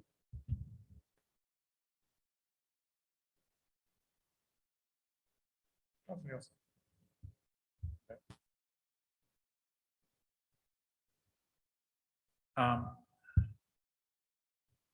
At this point, I'm speaking against this motion. My intent when I first asked for a report was to understand how we are funding the equipment pool, how we are making decisions when equipment gets replaced and at what cost. And what I'm reading here is to rescind that report because we might come up with a program to track equipment usage. So equipment usage, I guess, is part of the funding model, but it doesn't speak to the funding model and how all the various departments feed into that particular budget line. And I guess on some levels, I even question the process of using equipment usage as the funding model. So I wanted to understand the funding model, period. And you're suggesting this management software program will explain why we're going to buy new equipment when it comes time to buy new equipment. And I'm having trouble seeing the connection between what you're going to provide down the road and what I asked for in this motion. So if I'm missing the mark, please enlighten me.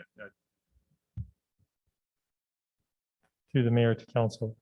No, I understand the item that you raised in regards to trying to understand, will a software program in itself magically solve the problem? No, it won't. What it will do is there are guidelines that are put in it based on the specific types of equipment. So each piece of equipment is going to be evaluated as to life, whether that's through hours usage, whether that's through mileage, or whether it's through years. And also in regards to the cost of maintenance, what this program does, or a lot of the asset management programs do, and one of the one that we're most likely would be recommending, is that it keeps track of all the costs that related to the piece of equipment. So as the repair costs go up, it helps determine, meets a threshold. Based on that threshold, you look at, okay, do we replace it now? Is that work being done because it's number of hours or the mileage? Because mileage doesn't equate to equipment that is used based on hours, and saying, okay, or is this a dud and should we, get something under warranty and to deal with it? So it has all these layers within the calculation to do it, to come forward. So when staff comes to present a request to replace a piece of equipment, we can provide all that detail as to what it relates. What the asset management program also does is it looks at how you build up your reserves. So it will tell you how much you should be putting away on an annual basis to fund the replacement based on the information that is been input into the program. So if you don't properly input into the program, garbage in is garbage out, and you're going to have false results. And the problem that you have right now with what's being presented is it's not enough detail to, do a comprehensive review. And how do we choose a ladder truck over a grader? And you should never put those two in comparison. But that's the idea of how it will work. And as you see, as the program is developed, it's based on how there's amortization that we have in regards to useful lives and industry standards. So hopefully I'm not rambling, which I am, but hopefully I've answered your question. If not, please let me know. No, you did, but thank you. We're making an assumption here that the funding model is based on an asset management program that's going to tell us how much the equipment's used. And I'm not even sure that that's an appropriate funding model. So I was wanting an understanding of the funding model.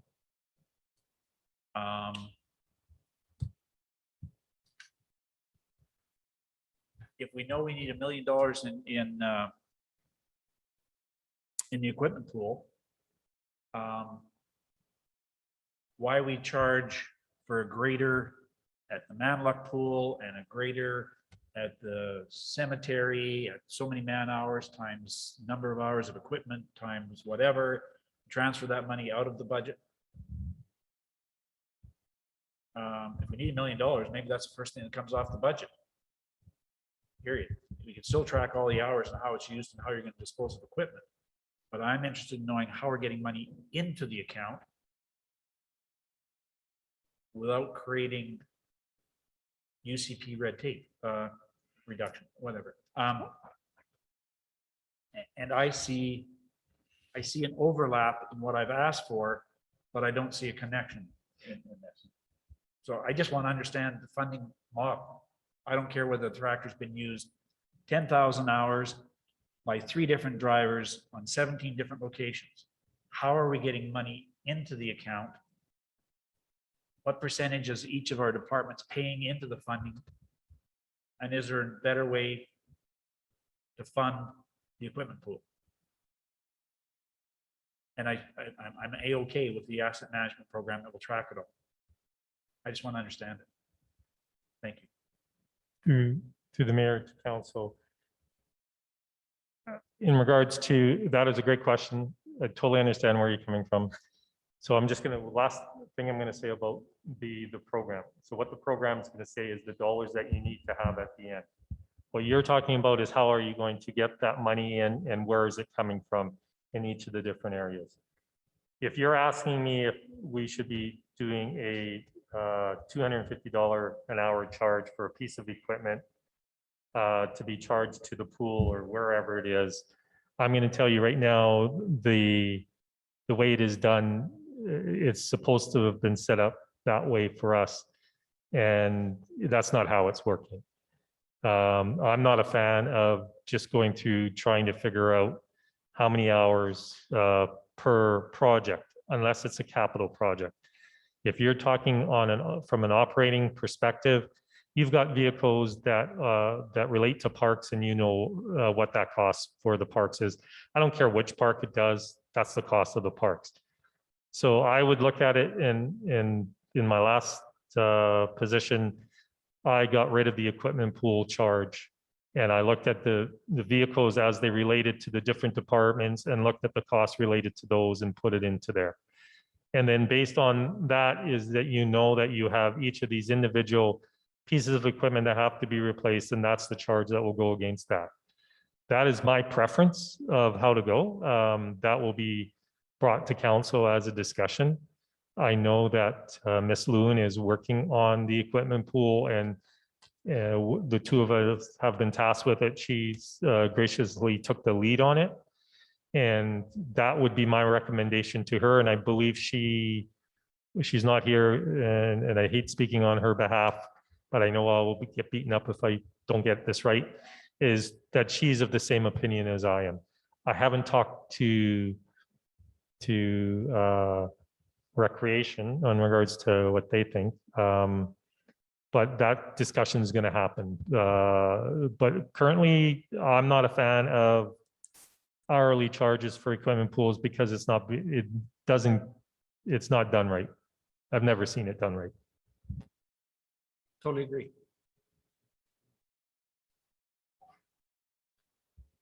I'm not sure rescinding this motion. No, go ahead. For me, rescinding this motion is completely irrelevant. And I think that the issue that I have is that council has asked for information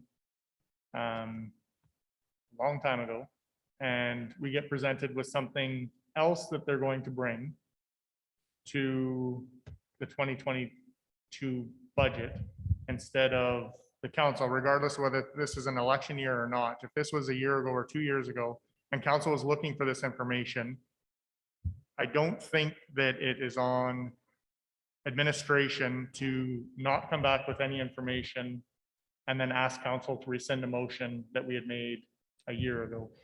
So how that looks going forward and what administration does going forward, if council has a motion on the floor, it is passed, we have a deadline, you tell us you're going to bring that to us, then unless the world is ending or you're not able to bring that information back, making a decision on behalf of council to not bring that information back, I hope doesn't happen again. Through the mayor, if I may. It would be based on the concerns raised by yourself and council. I'm not going to, staff or administration can bring back to council a equipment use policy or equipment funding policy as part of the 2022 budget and discussions, because that would be where I would bring it back. If you want it sooner, I can bring forward a policy in regards to how to deal with it at the next meeting, and council can debate it. It will be basically what I've stated right now is that I would not be supporting equipment pool, and it would be vehicles charged to each department independently with the allocation to reserves based on the cost of replacement compared to where the life is. What the asset management program allows it to do is to let you know where you are in the life of the project so you can determine the amount to allocate. But that policy can come forward next meeting. And I can appreciate that. And I can appreciate not being in the position prior to when the motion was made. And that, to me, that's completely irrelevant. When or how you bring the information back to council is the issue that I have, that administration had made the decision to not bring that back as part of the council direction. So that's my concern. And going forward, as long as administration understands that if there is a motion made of council and you need more time, that's fine. But to not bring the information back that council had asked for is the issue that I have. And that's fine. I don't need a package coming in the next council meeting. I wanted to make my point that if council's made the direction or asked for that and is given direction, that's what I expect. Councillor Hillgardner.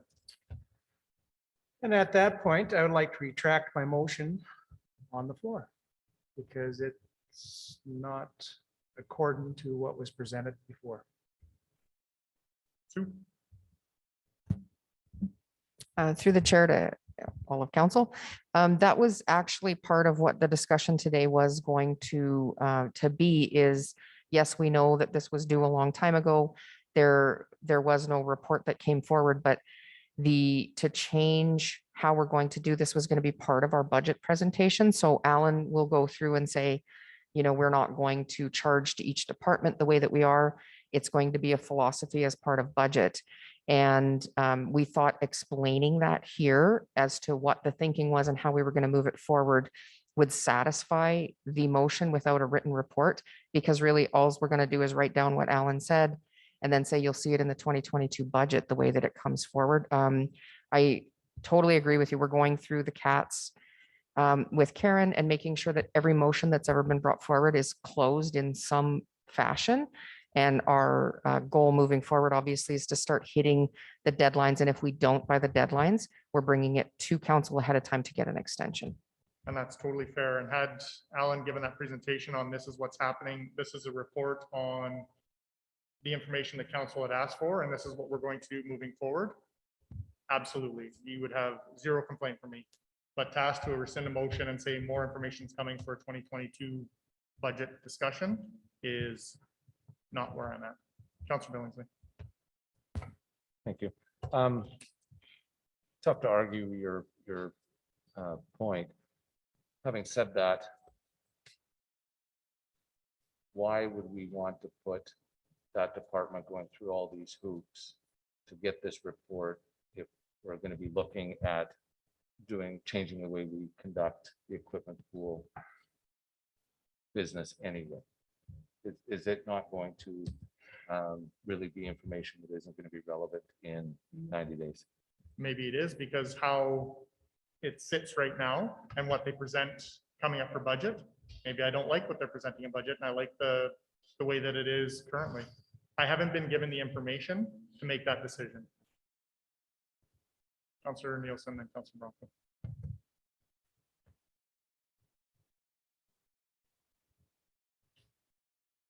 Thank you. Just so we're clear, I would like to make a motion. Council directs city administration to approve an extension until budget 2022 discussions to review alternate funding models for the equipment pool. Full stop. Moved by Councillor Nielsen. Sorry, Councillor Bronco, do you have something to the motion on the floor? I had my stuff. Wayne, can I say my piece before you made the motion and after you make the motion? Because this motion's already in place. I know, but my question was before he made the motion, because I don't know if I can speak to that motion. We can ask his question. If I may, just to clarify, what I understood when you made this motion, you wanted to know the cost of equipment, because what I see here, if we just gonna go remove the equipment pool, we'll never know the cost of that equipment pool, what it costs an hour. Is it cheaper to hire privately, independent people? I like to know how how they came up at the unit rate to charge that, because if that equipment runs for 10 hours a whole year, what's the cost of it per hour? We have to know that. And my response to that, Joe, would be, I think those are questions that, as part of what this motion is now asking for, is a presentation on options for the funding model. You would get to ask those questions, that when they say, here's how we want to fund it, and it's going to, if it's on a per unit basis, how'd you arrive at those numbers? I think that's all part of the conversations that would occur. Then I'll leave that alone. That's So then you would get to help develop that funding model. Yep. based on the information that you want to see coming out of it. Yeah. Thank you. Anything else? Motion on the floor? Nope. Ready for the question? Those in favor? Carried.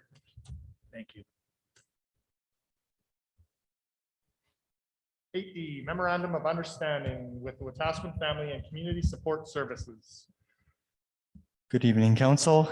If you recall, on July 19th, I was here in front of you folks to get approval for the library MOU, the Wetaskiwin Public Library, which council did approve on July 19th.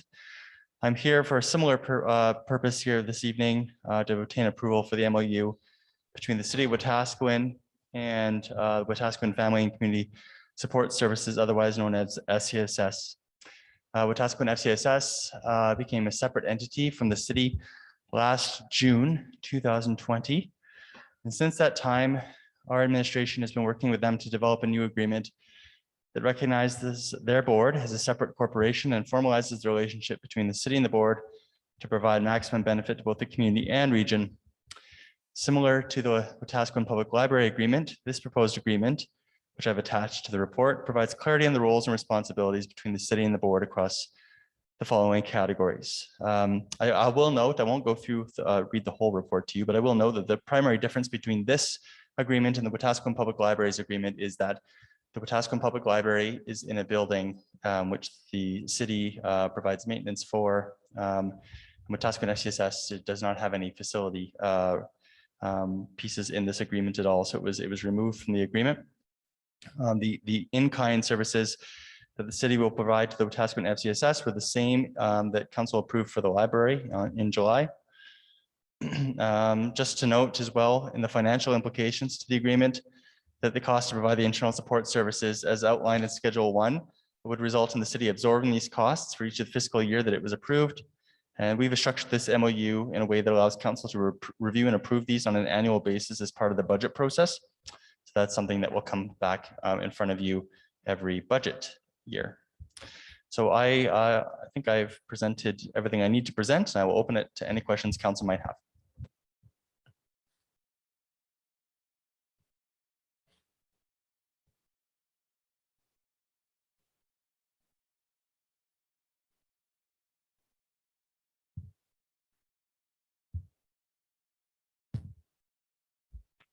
I move that city council approve the memorandum of understanding with the Wetaskiwin FCSS board dated September 27, 2021.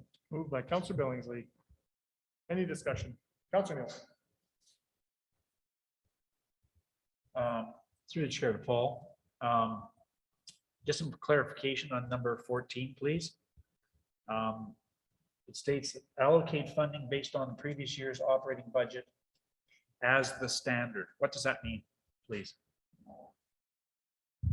Through the mayor to Councillor Nielsen, just 1 second to read the piece.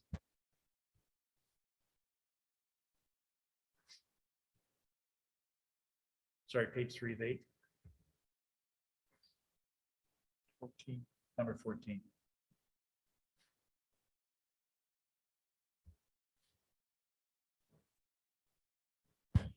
So through the mayor to Councillor Nielsen, the way I read this is that every year that Wetaskiwin FCSS is going to be bringing a operating budget in front of the council for approval, and the previous year's operating budget essentially is being used as the standard that council has already approved, right? So when they come forward for the 2022 budget year, that standard is what has been approved. So any additions to that standard would need to come through as a formal request.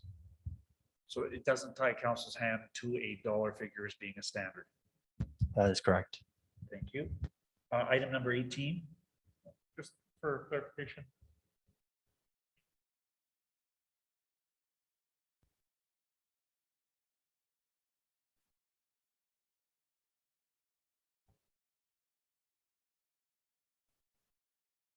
And maybe I misunderstood. As the standard doesn't mean that that's we now have an agreement with FCSS that's the minimum that we have to provide, or is that the way that it's written? That's my understanding is the way that it's written, number 14 specifically.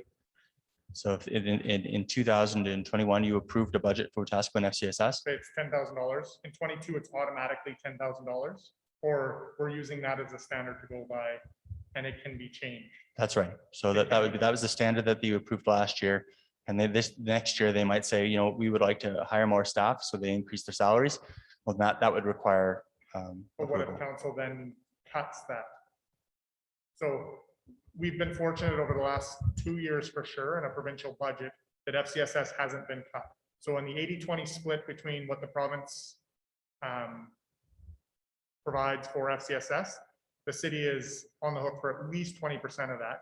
If all of a sudden the province cuts its FCSS funding and we're using that 20% as a standard, we're now paying more than what the province has mandated for an FCSS organization. So I don't know that I would want to hold that as a standard, given the uncertainty of what a provincial budget might look like, and maintaining that 80-20 split as the bare minimum, not what the previous year's funding allocation was as a bare minimum. Yeah, I think to the mayor, I think I understand. I'm just trying in my head to get a sense as to how we manage that. I guess through the budget process, council could make a motion, right, to reduce the amount of funding to the Wetaskiwin FCSS program. So we'd have to, between finance and myself, have to figure out how that works. It would work based on what the provincial legislation or mandate is on an FCSS. So FCSS is 80 provincial, 20 municipal. If the province was giving, and I'm going to throw out easy numbers here, if the province was giving $800,000 to the city of Wetaskiwin's FCSS, the city would then be contributing $200,000. So if all of a sudden the province is giving $400,000, but the city still in their agreement is saying, well, no, you have to go by last year's numbers, you have to give us $200,000. Now we're over and above what the provincial legislation is on FCSS funding, where we should be, if we should have the ability to, and not through an agreement, saying that if FCSS was cut to $400,000, the city's contribution is $100,000. Yeah, to the mayor, that split, I'm aware of the split and how that funding piece works. It's not at all in this agreement. So we could take that away and build that into the agreement. I see your perspective there. The other side of this, the coin though, is that council could make the decision to fund more than what the Absolutely. province. Yes, no question. Yeah. We always have the ability to fund more, but if it's written into an agreement that we can't fund less, that would be my concern. And not that we can't fund less because the service isn't worthwhile. Like I totally get everything that FCSS does, but if we're on that 80-20 split with the province and we have now in an agreement saying that we have to fund what we funded the year before, I don't know that that's fair to a municipality either. Yeah, fair point. And I received that. I just, yeah, I think what we could do is maybe take some more questions from council and I can meet with Alan here and see what we can do. Okay. So what we're really addressing here is the term standard. Yeah. Yeah, okay, I'm good with that. Item number 18, Paul. I'm wondering if number 18 is contradictory. On the one hand, throughout the document, it talks about the board being the governing authority. And then we go on to say the board will establish remuneration and benefits and shall develop a salary grid reflective of the city's salary grid. So on the one hand, we say they have the ability to govern, but then we will direct them to develop a salary grid that's reflective of our own. So are we allowing them to govern, or are we going to govern them governing? I don't read it that way. The way that I read it is that they're responsible for deciding the remuneration. So that would be whether they're getting a step increase, however that's working with the staff. They're only going to reflect what the city's salary grid is. So they're basing what their salary grid is from the city. So they're going to build theirs from that in terms of the remuneration and how the step increases happen, what the executive director, like those are all board decisions. They're only basing the salary grid on what the city is doing currently. Okay, so, and the way I interpret it was they would look at the city's salary grid and say, okay, the executive director or similar position in the city would make X dollars. We'll make our FCSS director in that same grid placement. So we're aligning like we do, we can try and compare ourselves to other jurisdictions. We're telling the board, we're directing the board to align their people up into a grid system that we already have, is how I've interpreted. So how have you interpreted? Yeah, yeah, the Mayor to Councillor Nielsen.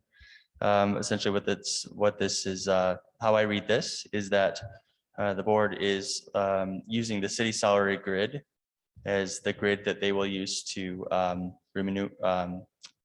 compensate their staff as a starting point, and that in the agreement that they will use that to compensate their staff.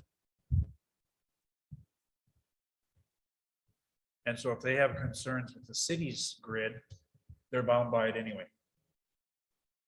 Yeah, through the Mayor to Councillor Nielsen, in the way that this reads, if they wanted to provide they want to hire new staff, or they wanted to provide more money for one of their staff, we've asked that the way this agreement reads is that they would need to align with the City of Wetaskiwin's HR salary grid and not go off of that salary grid. So to the Mayor's point, the board can make those decisions. They can say yes, no, more or less in regards to remuneration. I'm having a really hard time saying that word, so my apologies. They make those decisions, but the way that this reads is that they would align themselves with our salary grid, reflective of our grid and benefits package. So hypothetically, they create a salary grid like the cities, or fall into the city's salary grid, and the board decides that their executive director is the same as the city CAO, so they'll put them in the same grid, and they can do that. We're not going to contest where they place their people. Through the Mayor to Councillor Nielsen, I wouldn't think so, but then they're going to be bound by finance or funding, right? So they might want to think that their executive director would be at the same level of compensation as our CAO. And the question becomes, can they actually fund that? Because there's only so much funding in their budget. Okay, no, I understand that for sure. But are we, the city, going to govern where they place people within that grid structure? Through the Mayor to Councillor Nielsen, no, the Wetaskiwin MTSS board would make those decisions. Okay, thank you. Item number 20.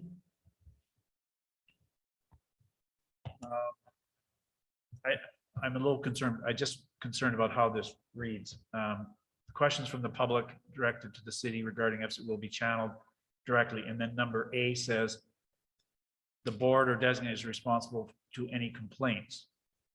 But communication number 20 talks about questions from the public, and they wouldn't necessarily be complaints. So I would just suggest that we look at aligning the statements to read that the board will respond to any questions, concerns, or complaints about FCSS services. Because it talks about questions, but that's responses, it will only respond to complaints, is how I've interpreted that. So it's just a matter of wordsmithing that in my mind. And lastly, number 21, you got way too many cities in there. On the second line, you just got a duplicate typo. That's it. Thank you.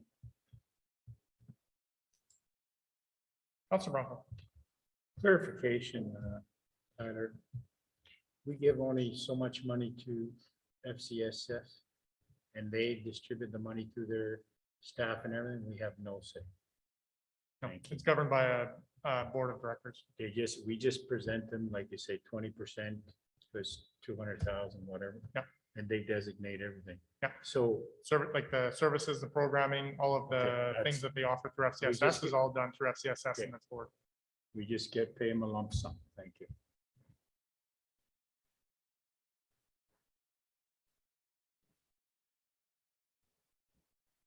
Councilor Bill. So I guess my question is because of some changes that we'd like to see, Nothing's been asked to be changed yet. We got clarification on things. So if you'd like to ask for a change, then we have to make those amendments to the agreement. such as the duplicate on city. Yeah, the typo is different than getting clarification on number 14 as per the standard.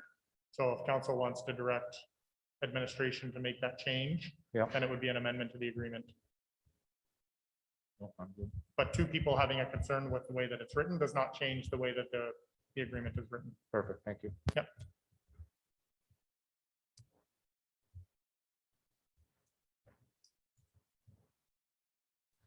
So a member of council would have to vote on making an amendment to the agreement if that was the change that they wanted to have.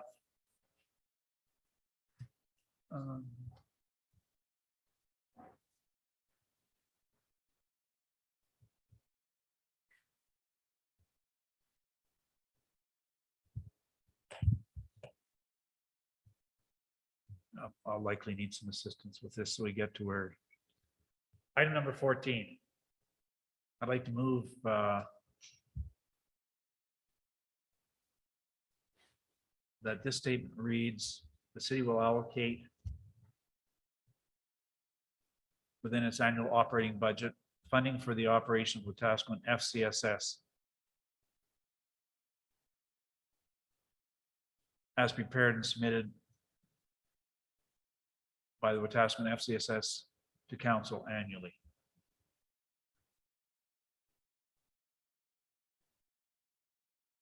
I am taking out based on the previous year's operating budget as the standard. I'm sorry?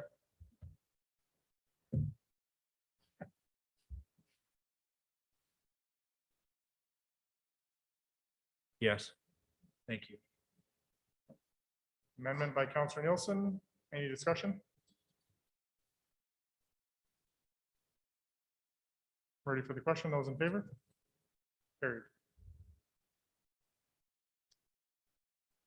I'd also like to move, if I may, on item number 20.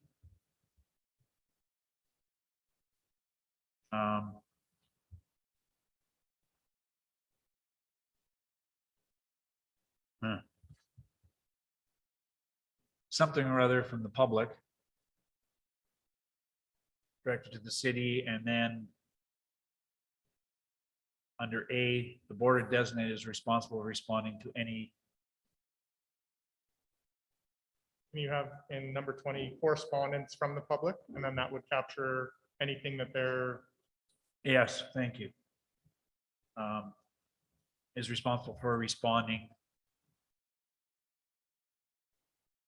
to those issues. I wouldn't even say they're issues. Yeah, I It might know. not necessarily be issues. Yeah, no, I hear you. Just take out questions, put correspondence. Yeah. Sure.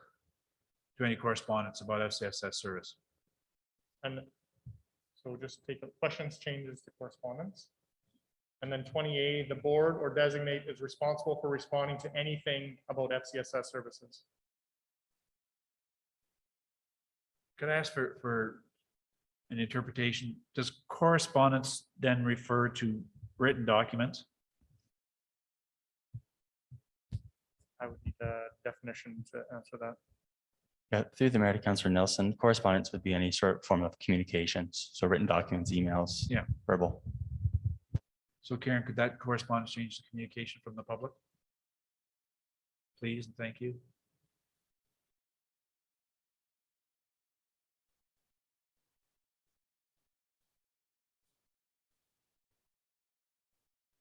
For responding to those communications.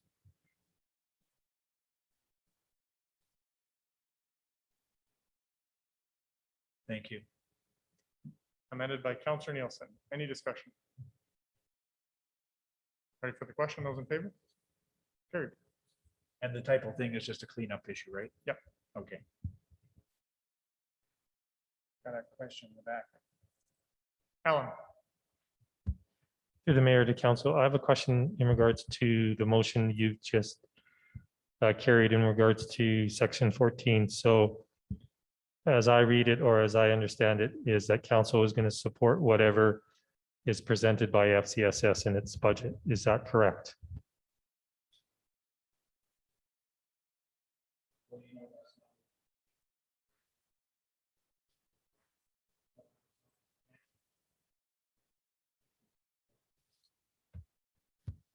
There's no. The intention was not to provide whatever they're asking for. That's how you're interpreting it, the wording? I'm wondering if it should be may allocate.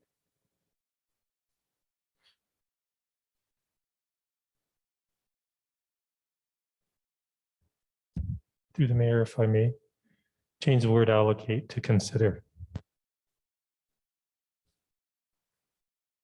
Number 14. But we have to do more than consider because we are obligated to a certain percentage. We are, but that we're provincially legislated, so we have to at least do the 20%.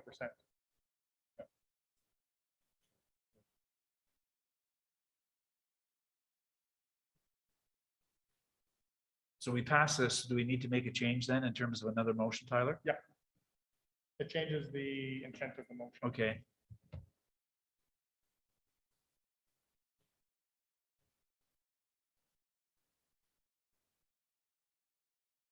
Okay, well, move that city administration, or we change this to read the city.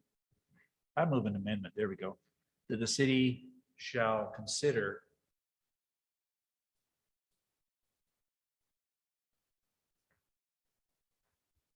yeah. Right there, shall consider, change allocate to consider. Good catch. Thanks, Alan. To the amendment? Ready for the question? Those in favor? Carried. Thank you.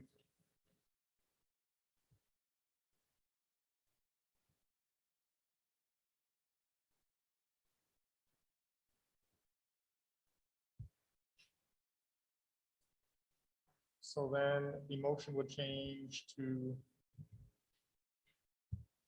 we have to change it to approve the memorandum of understanding as amended with the Wetaskiwin FCSS board. Through the mayor, yes, please.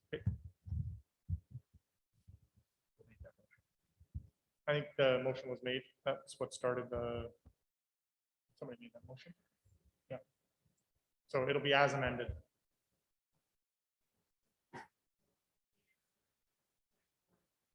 Yeah.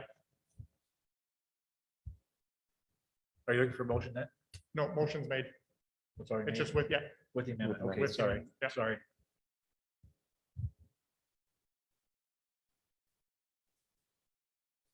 Anything else? Ready for the question? Those in favor? Carried. And we will break for supper. We will return at 6:37.